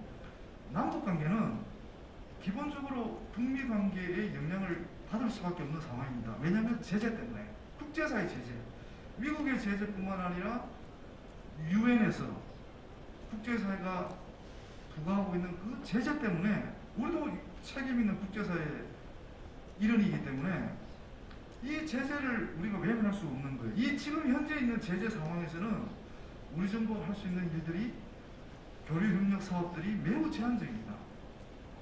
그래서 우리 정부는 우선은 코로나를 막기 위한, 코로나 확산을 막기 위한 방역협력, 보건의료협력, 또 가능하다면 관광협력, 우선 제재가 있음에도 불구하고 남북 간에 할 수 있는 그 신뢰 구축 사업부터 우선은 하고, 그리고 이런 그 남북 관계가 이런 신뢰가 다시 회복이 되고 대화가 재개되면서 북한과 미국 간의 비핵화 협상을 다시 재개시키는 거, 재개시키는 하나의 역할을 하는 거. 이게 지금 우리 정부의 목표고 그런 목표를 향해서 지금 노력하고 있는 그런 상황이다라는 말씀을 드리면서 제 답변을 마치겠습니다. Thank you, Professor Lin, for sharing your thought, and I would like to ask the same question to Mr. Wang. What's your take on that? Yes. You know, Mr. Trump is actually proud of himself. He's unpredictable, so it might be dangerous to expect what he's doing. But there are a couple of comments from himself. He has a good relationship with Chairman Kim, and he will push another round of talks with Mr. Chairman Kim after his election.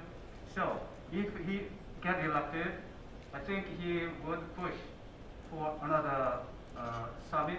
But I have to say this, President Trump would want a big deal again. I mean, in the Hanoi summit, Chairman Kim Jong-un said he will give a kind of concession, the Yongbyon nuclear facility, but Chairman Kim wants sanctions relief, but Donald Trump wants more concessions from Chairman Kim. The Chairman Kim did not agree on it. So that's the reason why the Hanoi summit was collapsed. But this time, if we have another round of talks, the situation will repeat again. So I don't know whether even the third round of talks begins, whether the summit will be successful. I don't know. For Biden, if Biden is elected, I think he would not rush to the summit with the North. He is a kind of traditional elite of the United States. He will follow the traditional approach with the foreign policy on North Korea. But he might initiate a working level dialogue because actually the Democratic Party basically supports the engagement policy with the North. That's their traditional and basic policy line. So if Mr. Biden gets elected, I hope and probably expect there might be a working level talks between the United States and North Korea. And for North-South relations, I'd like to be a little bit more optimistic rather than pessimistic, because currently the relationship between North Korea and South Korea is kind of the worst level. So there's nothing to down. And if North Korea if North Korea is successful to get another round of summit meeting with the United States, I firmly believe North Korea needs South Korea, because North Korea actually does not know much of the United States. They need South Korea if they really want to get good results from the summit meeting with the United States. That's it. Thank you. Thank you very much, Mr. Wang, for sharing your thought. And next question is also about the the relation between North Korea and U.S. issue. Question is, Kim Jong-un and Trump had a one-on-one meeting 3 times, but it turned out to be their agreement that reached during their meeting did not work properly. As a consequently, when we look at the situation now we have. So, considering that, do you think it's reintroducing the multi-party negotiation system, probably the 6-party or something like that, do you think that it would be helpful in finding a breakthrough in this, I would say, a stalled negotiation and situation between the North Korea and the United States? Yeah, Professor. Yeah. 저도 사실 이제 15년 전에 기자 생활을 했었습니다. 그래서 제가 그때 기자 생활을 했을 때는 사자회담이 열렸었습니다. 한반도에서 사자회담. 그러니까 미국, 중국, 그다음에 북한, 러시아 이렇게 이제 사자회담도 했었고, 그리고 제가 또 육자회담도 기자로서 취재를 초기에 좀 했었습니다. 이 육자회담은 너무 복잡합니다. 그러니까 이 육자회담에 참여하는 각 나라는 자국의 이해관계를 추구하는데 더 목적이 있지, 이 한반도와 동북아의 이 항구적인 그런 평화 체제를 구축하는 데는 별로 관심이 없어요. 그럼 미국도 마찬가지고, 중국도 마찬가지고, 러시아도 마찬가지고, 일본도, 특히 일본은 더 했죠. 예를 들면 일본은 육자회담에 와서 북한에 지원을 하겠다, 우리 정부도 적극적인 인도적 지원을 하겠다고 제안을 해도 북한이 지금 수용을 안 하고 있습니다. 북한은 스스로 힘으로, 스스로의 역량으로 이 팬데믹, 코로나 팬데믹을 관리하고 극복하겠다는 그런 생각을 계속 유지를 하고 있습니다. 그러다 보니까 결국 남북관계도 진전이 되지를 못하고 있고, 또 이런 상황이 상당 기간 저는 길어질 가능성이 있다고 봅니다. 그래서 제가 주목하는 것은 지금 김정은 위원장이 내년 1월 달에 제8차 당대회, 레이버 파리 그 당대회를 개최하겠다고 지금 예고를 한 상태입니다. 그 당대회에서 남북관계를 어떻게 설정할 것인가를 결정을 해야 됩니다. 향후 남북관계를 어떻게 가져갈 것인가에 대한 입장을 밝힐 가능성이 굉장히 높기 때문에 그 이후, 그러니까 내년 1월달 8차 당대회 이후에 우리가 남북관계를 예상하는 것이 지금으로서는 합리적이다. Thank you for your wonderful answer. Same question goes to Mr. Wang. Yes. Thank you. Once again, I'd like to focus more on positive side of the issue.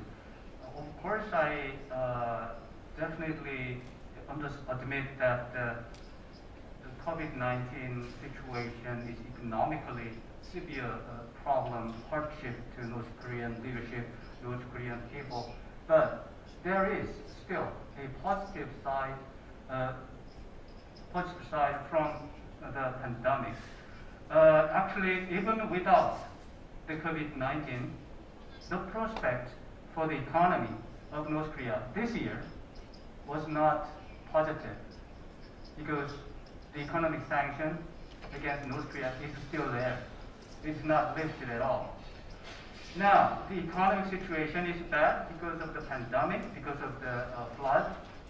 The people of North Korea would not blame the leader of the nation about the bad economy. This is very important, I think. So, COVID-19, I believe, gave a good reason for Chairman Kim to recover or protect a leadership, a sense of leadership, a sense of legitimacy. So, this makes some good combination of negative side and positive side. It would give some strength, political strength, psychological energy for Kim Jong-un to lead the country to the end of the year and the beginning, the first part of the next year. So I think there is a positive part. Thank you for sharing your thought. Now we are moving into a free debate session. As I mentioned, many people have left their name and nationality to participate in this debate session. So first, I will go to Margaret Ojabo from Colombia. Hello. It's great, it's a pleasure to be here. And I want to tell you that Colombia was present at the Korean War. You have heard this? Well, in July 27, 1953, after more than 2 years of conversations and unsuccessful attempts, a ceasefire was struck. The armistice was signed, Korean Armistice Agreement, a non-aggression agreement. But the war technically continues because no formal peace treaty has been ever signed. The following 16 countries military took arms with the South Koreans: the United States, the United Kingdom, Canada, France, Greece, Thailand, Turkey, Australia, Belgium, Netherlands, Luxembourg, Ethiopia, South Africa, New Zealand, Philippines, and Colombia, the only country present from Latin America. This is my country. Colombia sent 5,100 men. It was the first Colombian military division that fought in Asia. 163 Colombians died at this war. Colombian veterans have been honored in South Korea, and some of them were invited back to Seoul in different opportunities for special war commemorations. Their sons and some grandsons received scholarships and other aids. At Incheon, there is a monument for Colombian soldiers, and another one for Colombia, the country, was inaugurated this year for the 70th anniversary of the war. Colombia and Korea have a strange relationship. After the armistice, Korea was divided politically and physically. A peace treaty is a dream to formally end the war, and Koreans' dream also is the reunification. After all these years, South Korea worked very hard and is today one of the most developed countries in the world. It is one of the largest economies in terms of gross domestic product, GDP. It's a global leader in innovation and technology. The country has spent a large share of its GDP for research and development. It is recognized for its favorable business environment. Its famous brands like Samsung, LG, or Hyundai are preferred all over the world. South Korea is part of the exclusive group of countries known G20. South Korea is a big example for many countries in the world with vision, leadership, clear mind, objectives, discipline, planning, and dedicated teamwork. Anything can be achieved. This is Korea. Thank you very much. Thank you for sharing your thought. We'll move to the next person speaker, Habib Tomi from Bahrain. Hello, everyone. The world yesterday watched how Bahrain, the United Arab Emirates, and Israel signed agreements for peace and diplomatic relations. Very few people, in fact, had ever expected to see in their lifetime peace making such inroads in the Middle East.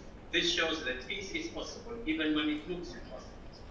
Divided countries like Vietnam, Germany, Ireland, and Cyprus have moved forward. It's not perfect for some yet, but pressure has eased tremendously. The same could happen in Korea. It's mainly a matter of making the right decisions. Most Koreans, the common people, are not interested in the big stakes put forward by politicians, such as whether lifting sanctions in their entirety should come ahead of full denuclearization or the opposite. Such issues are usually too heavy to be solved easily. and can only create serious diplomatic challenges and grave hostility, and cause negotiations to fail, as has happened many times now.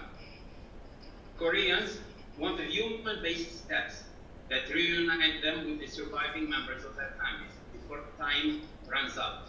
These steps will then be positively incremented slowly towards greater peace prospects. Thank you. Thank you, Javier Tommy from Bahrain. Next speaker is Rafael Robledo from Mexico. Hello, thank you very much, and let me begin saying we're celebrating here in Mexico today, Independence Day, so greetings to you all around the world. Thanks to the Korea Journalist Association for the opportunity for this reflection time together with colleagues from around the world on the challenges that COVID-19 has brought to our already challenging profession. I would like to share with you two thoughts derived from these 3 days. The first, the risks of journalism. One of the most negative consequences of fake news is that they not only damages societies, but also puts the lives of those of us dedicated to this profession at risk by developing a hatred information presumed to be false, despite the investigative work of it. It is time to be united, to watch for the less favored reporters and journalists. It's time to support those who carry out their work in dangerous environments and conditions. And I say this from the second most dangerous country in the world to practice in journalism, according to the Committee to Protect Journalists, my country, Mexico. The second topic is, the best way to do a better job based on global challenges, such as the pandemic, fake news, or even stand for peace, justice, and democracy, is the education and training of the next generations of journalists.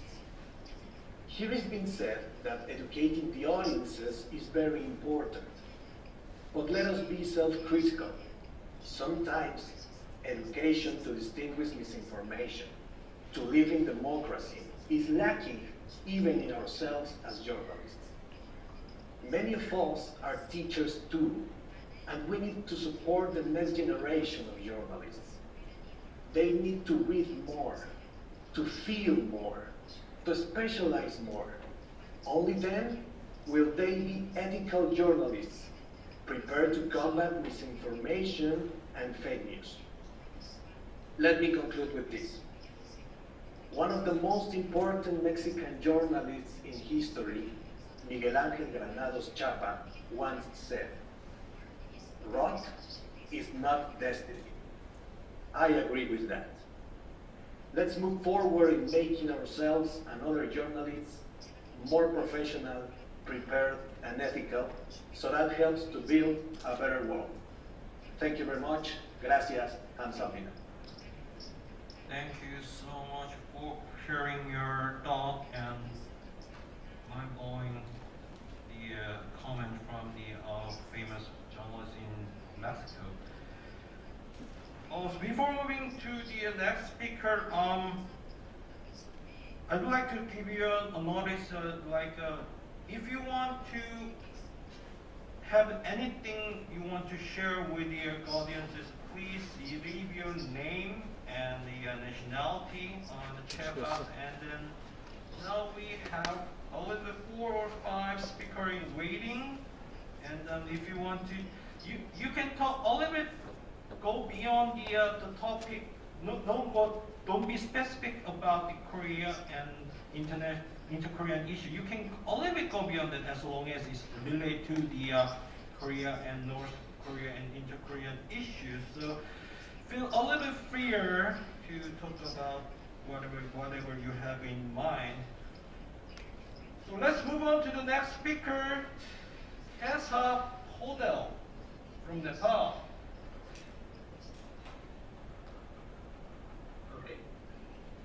Are you listening? Yes. Thank you very much for again giving me opportunity. Last time I could not talk to you because of technical problem regarding the fake news. Fake news and plagiarism and yellow journalism is badly affecting our society, even our media houses. For instance, recently in the COVID context, several kinds of news are appearing and people are very much confused about whether to abide the scientific reasons provided by WHO and other medical institutions or just to go by people say hey and say. So in this context, media, though we ourselves are in very difficult situations because of pandemic, we are losing a large revenue. And really, in our country, Nepal, more than almost 2,000 journalists were already fired by the different media houses because of their family sources. And we are surviving in the way. So in this context, on one hand, we have so many things are coming from social media, the fake news, wrong news, plagiarism, so many things. On the other hand, the organized and formal media are shutting down. In this context, this World Journalist Conference also discussed something. So we need that. All journalists need to come together to make things better. This is a good forum to say something when we are closing the session.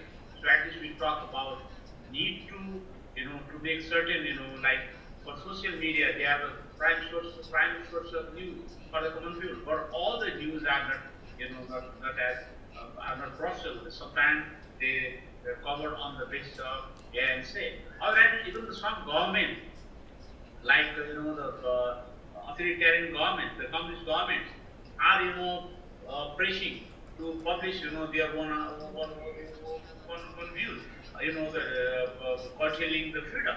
So in this context, we need to think something because South Korea is a good example. You have been living with communist regime other end, which mostly survive on propaganda and plagiarism news. Even in Nepal, like let's say in 15-20 years ago, North Korean embassy a lot of fake news regarding their development, criticizing Korea, South Korea. But now, because of this global media, we understand what is North Korea, what is South Korea. So in this context, my humble request for all journalists to think about how to to avoid this fake news scenario and bring the mainstream in their life.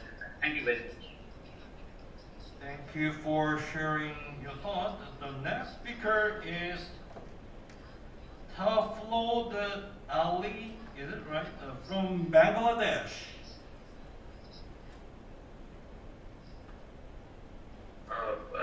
Thank you once again for giving me another opportunity.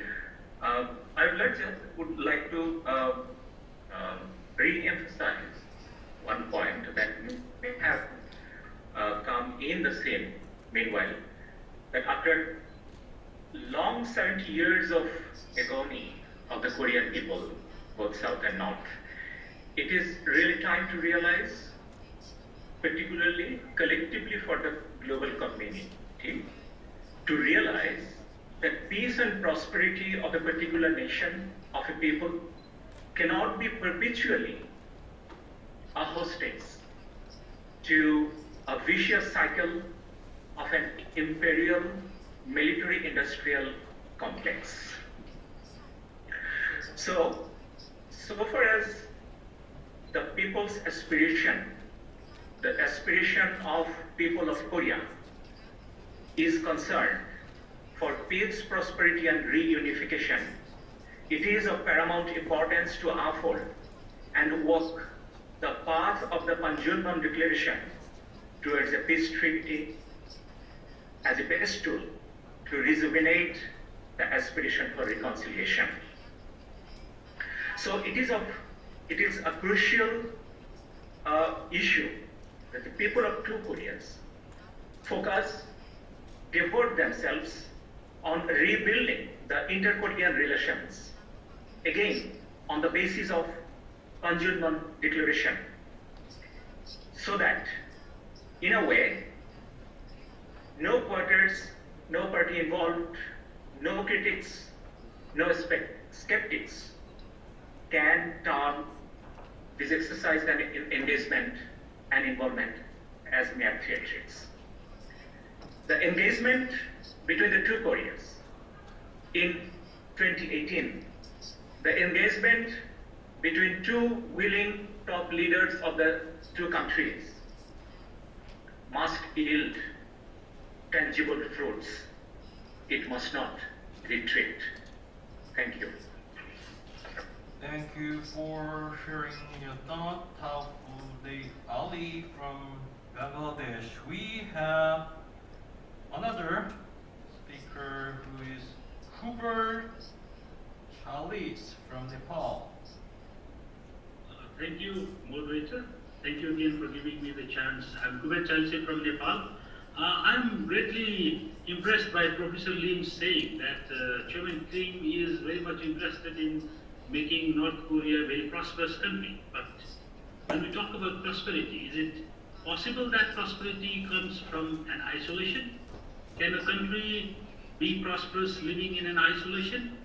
Integration of global trade and freer economy are some of the keys that leads to economic prosperity in this age of globalization. He is talking about prosperity, but he is taking the different path.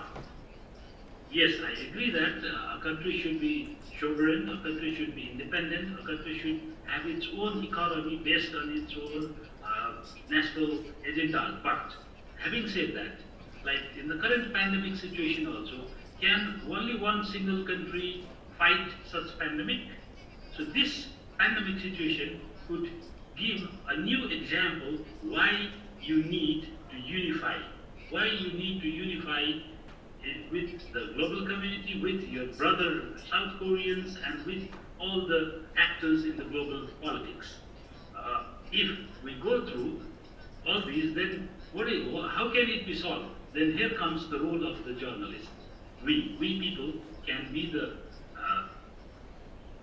role, we can play the role that we can tell him, Mr. Chairman Kim, in his own language, that sitting in isolation in an island, you cannot be a prosperous country, and neither can you fight such global pandemic or any other, like floods, like the Korean expert says, or the typhoon, or whatever, or the social or natural calamities. You cannot fight alone. So you need your friends, your relatives, and the neighbors. So this, I think, should be made very clear in his own language to the people of North Korea and to Mr. Chairman Kim as well. I think so. Here comes, I think, according to Professor Lim's speech, I am very much hopeful that things will take a turn and take a turn for the better future. United Korea. Thank you very much. Thank you for sharing your thought. Another speaker we have now is Bob from Indonesia.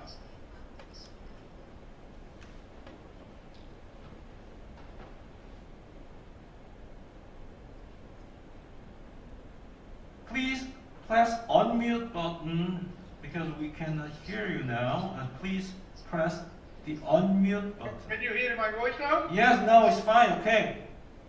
Okay, Park, thank you. I think I'm thinking for a long time about this unity of Korea. And I'm also wondering why so long that cannot be in unity. I remember one thing, because these two Koreans, they have the same people, the same cultures, language of course. But I think myself, I'm appreciating toward the Korean leaders, Korean comments the other people. But one thing, that if they should, or they want to be in unity of Korea, I think the most important thing is the two Korean leaders. They must come together and make sure that our destiny is following the voice of the people's heart of the Korea. They want it unity, they want it together, they want to be in one Korea. That's the most important thing. So if they can accomplish, it seems to me, I studied for such a long time. The two Korean leaders, they can have a meeting, shake hands, whatever. But I think it's still very difficult for them to have a one voice. Okay, let's sit down, let's make our Korea to be unity, and the other friends who are in the rear, who will give the influence, we can talk to them later after this Korean becomes the war. That's the solution. I see it like this. So I hope that the next 10 years, maybe this unity of Korea is going to be realized even faster. But again, I know difficult there is there, but we have to do something. And also the role of the United Nations, you know, the role of the United Nations, they have to come and approach these two countries, how to find solution, how to find a way, so they can sit down, how there's interest, put it together, and see to other friends, to America, to the, okay, friends, we will solve whatever you have here. Maybe you have a big infestation, whatever. We can discuss it after we come to you. That's part our my comment on this particular. Thank you very much. Thank you, Bao from Indonesia. And now we have, I think, the last speaker we have for this debate session, Malik Suleimana from Ghana.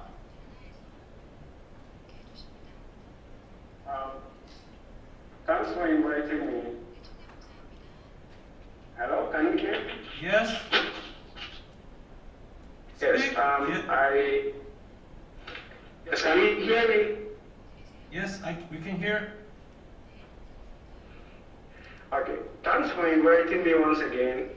I want to congratulate the Journalists Association of Korea for once again inviting me to the World Journalist Conference, albeit virtual. Peace is a must, and I think that the two Koreans must work to denuclearize the peninsula. In 2017, when I was invited to attend the World Journalist Conference in South Korea, something struck me, you know. At the Boston station, there was a signpost that depicts when Germany and Western Germany became salutary lesson to the two great nations, North Korea and South Korea, to smoke the peacefight. It's countries that share a lot in common, their language, their culture, food they eat, their own family. And, you know, respect is reciprocal. South Korea is doing well in inviting its counterpart to the table to discuss, you know, the way forward, how to achieve peace, you know, between the two countries. Now, after several failed attempts between the United States of America and North Korea to achieve peace, I think that the two countries, South Korea and North Korea, must take the bull by the horn. It is time for the two leaders, Kim Jong-un and the President of the Republic of South Korea, Moon Jae-in. It is time for these two leaders to come sit at the table and say that, look, we are brothers. If external you know, forces are able to help us achieve peace, the two of us can achieve peace. The two of us can achieve peace. South Korea has come far. It is indeed one of the approximately the 11th largest advancement in technology and all the things you can talk about. So I think that peace is a noble goal that must be achieved at the Korean Peninsula. Thank you very much for this opportunity. Thank you, Malik Suleimana from Ghana, for sharing your thought. Before wrapping up the debate session, I'd like to give a couple of minutes to the speaker from South Korea.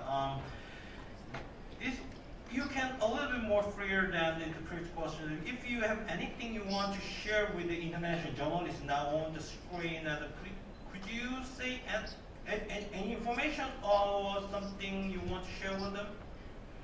Professor Rim first. 우선 이 세계 기자대회를 통해서 여러분들을 우선 이렇게 만나게 되어서 정말 기쁩니다.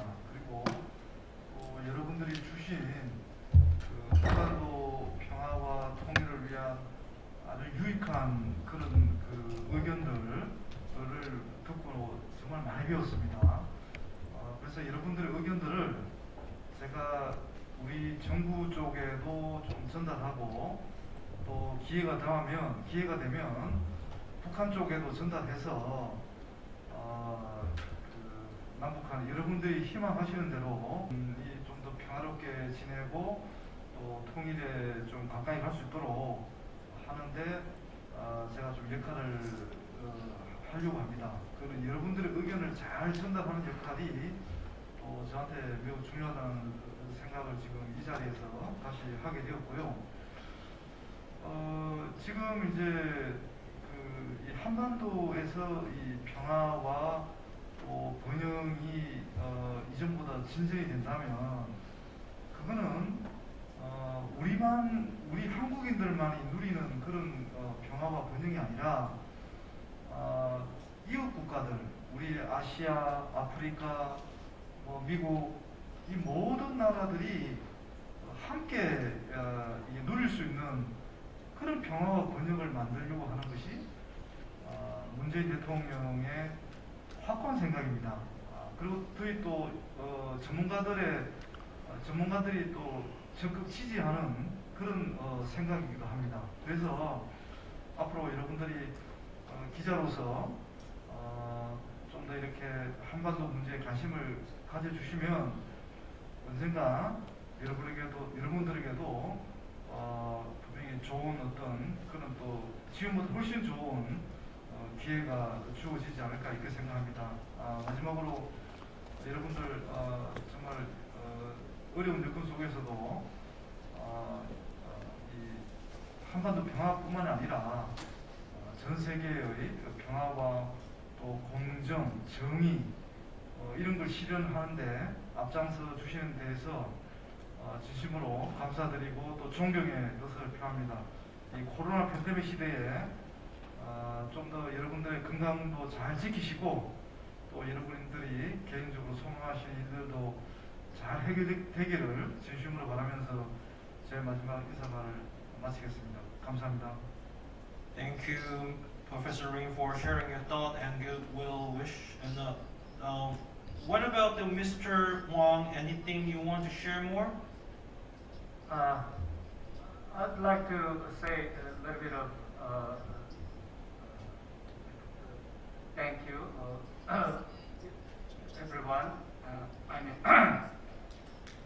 especially those who prepared this wonderful event in this time of pandemic. Today I recognize a lot of journalist colleagues around the world show the sincere concerns and wishes for the peace of Korean Peninsula. Thank you.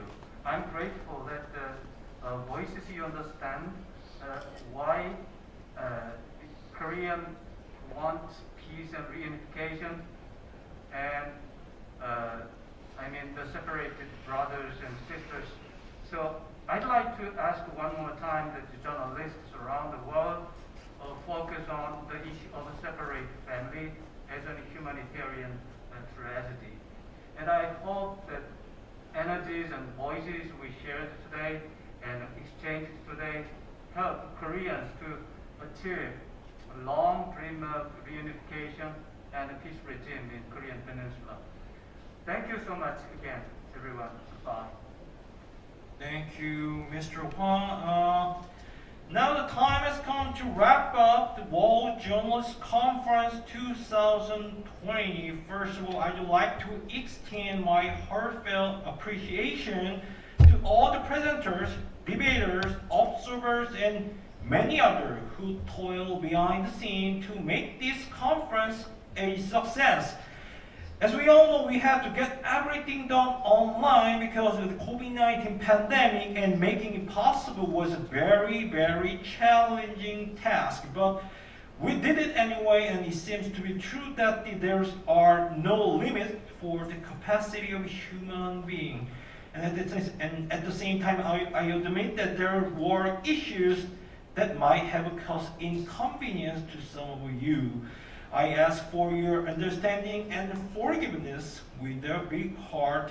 Before wrapping up today's session and this year's conference, we have the last event, which is a group photo session. So the three of us are now on the podium and all of you guys on the screen will take a group photo all together. So please don't go away till the end of the group photo session. So when I say farewell, please wave your hand to the screen in front of you, okay? Are you ready? So when I say farewell, please wave your hand to the camera in front of you. We, all of us, the three of us now in the podium, will stand up now, and I will give you a sign. So I will say farewell. You did a great job.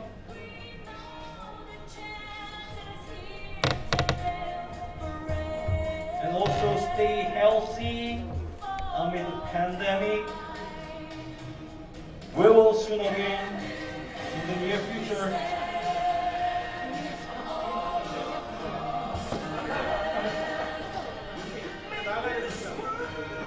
Once again, thank you all for participating in the conference and sharing your wonderful thoughts and ideas.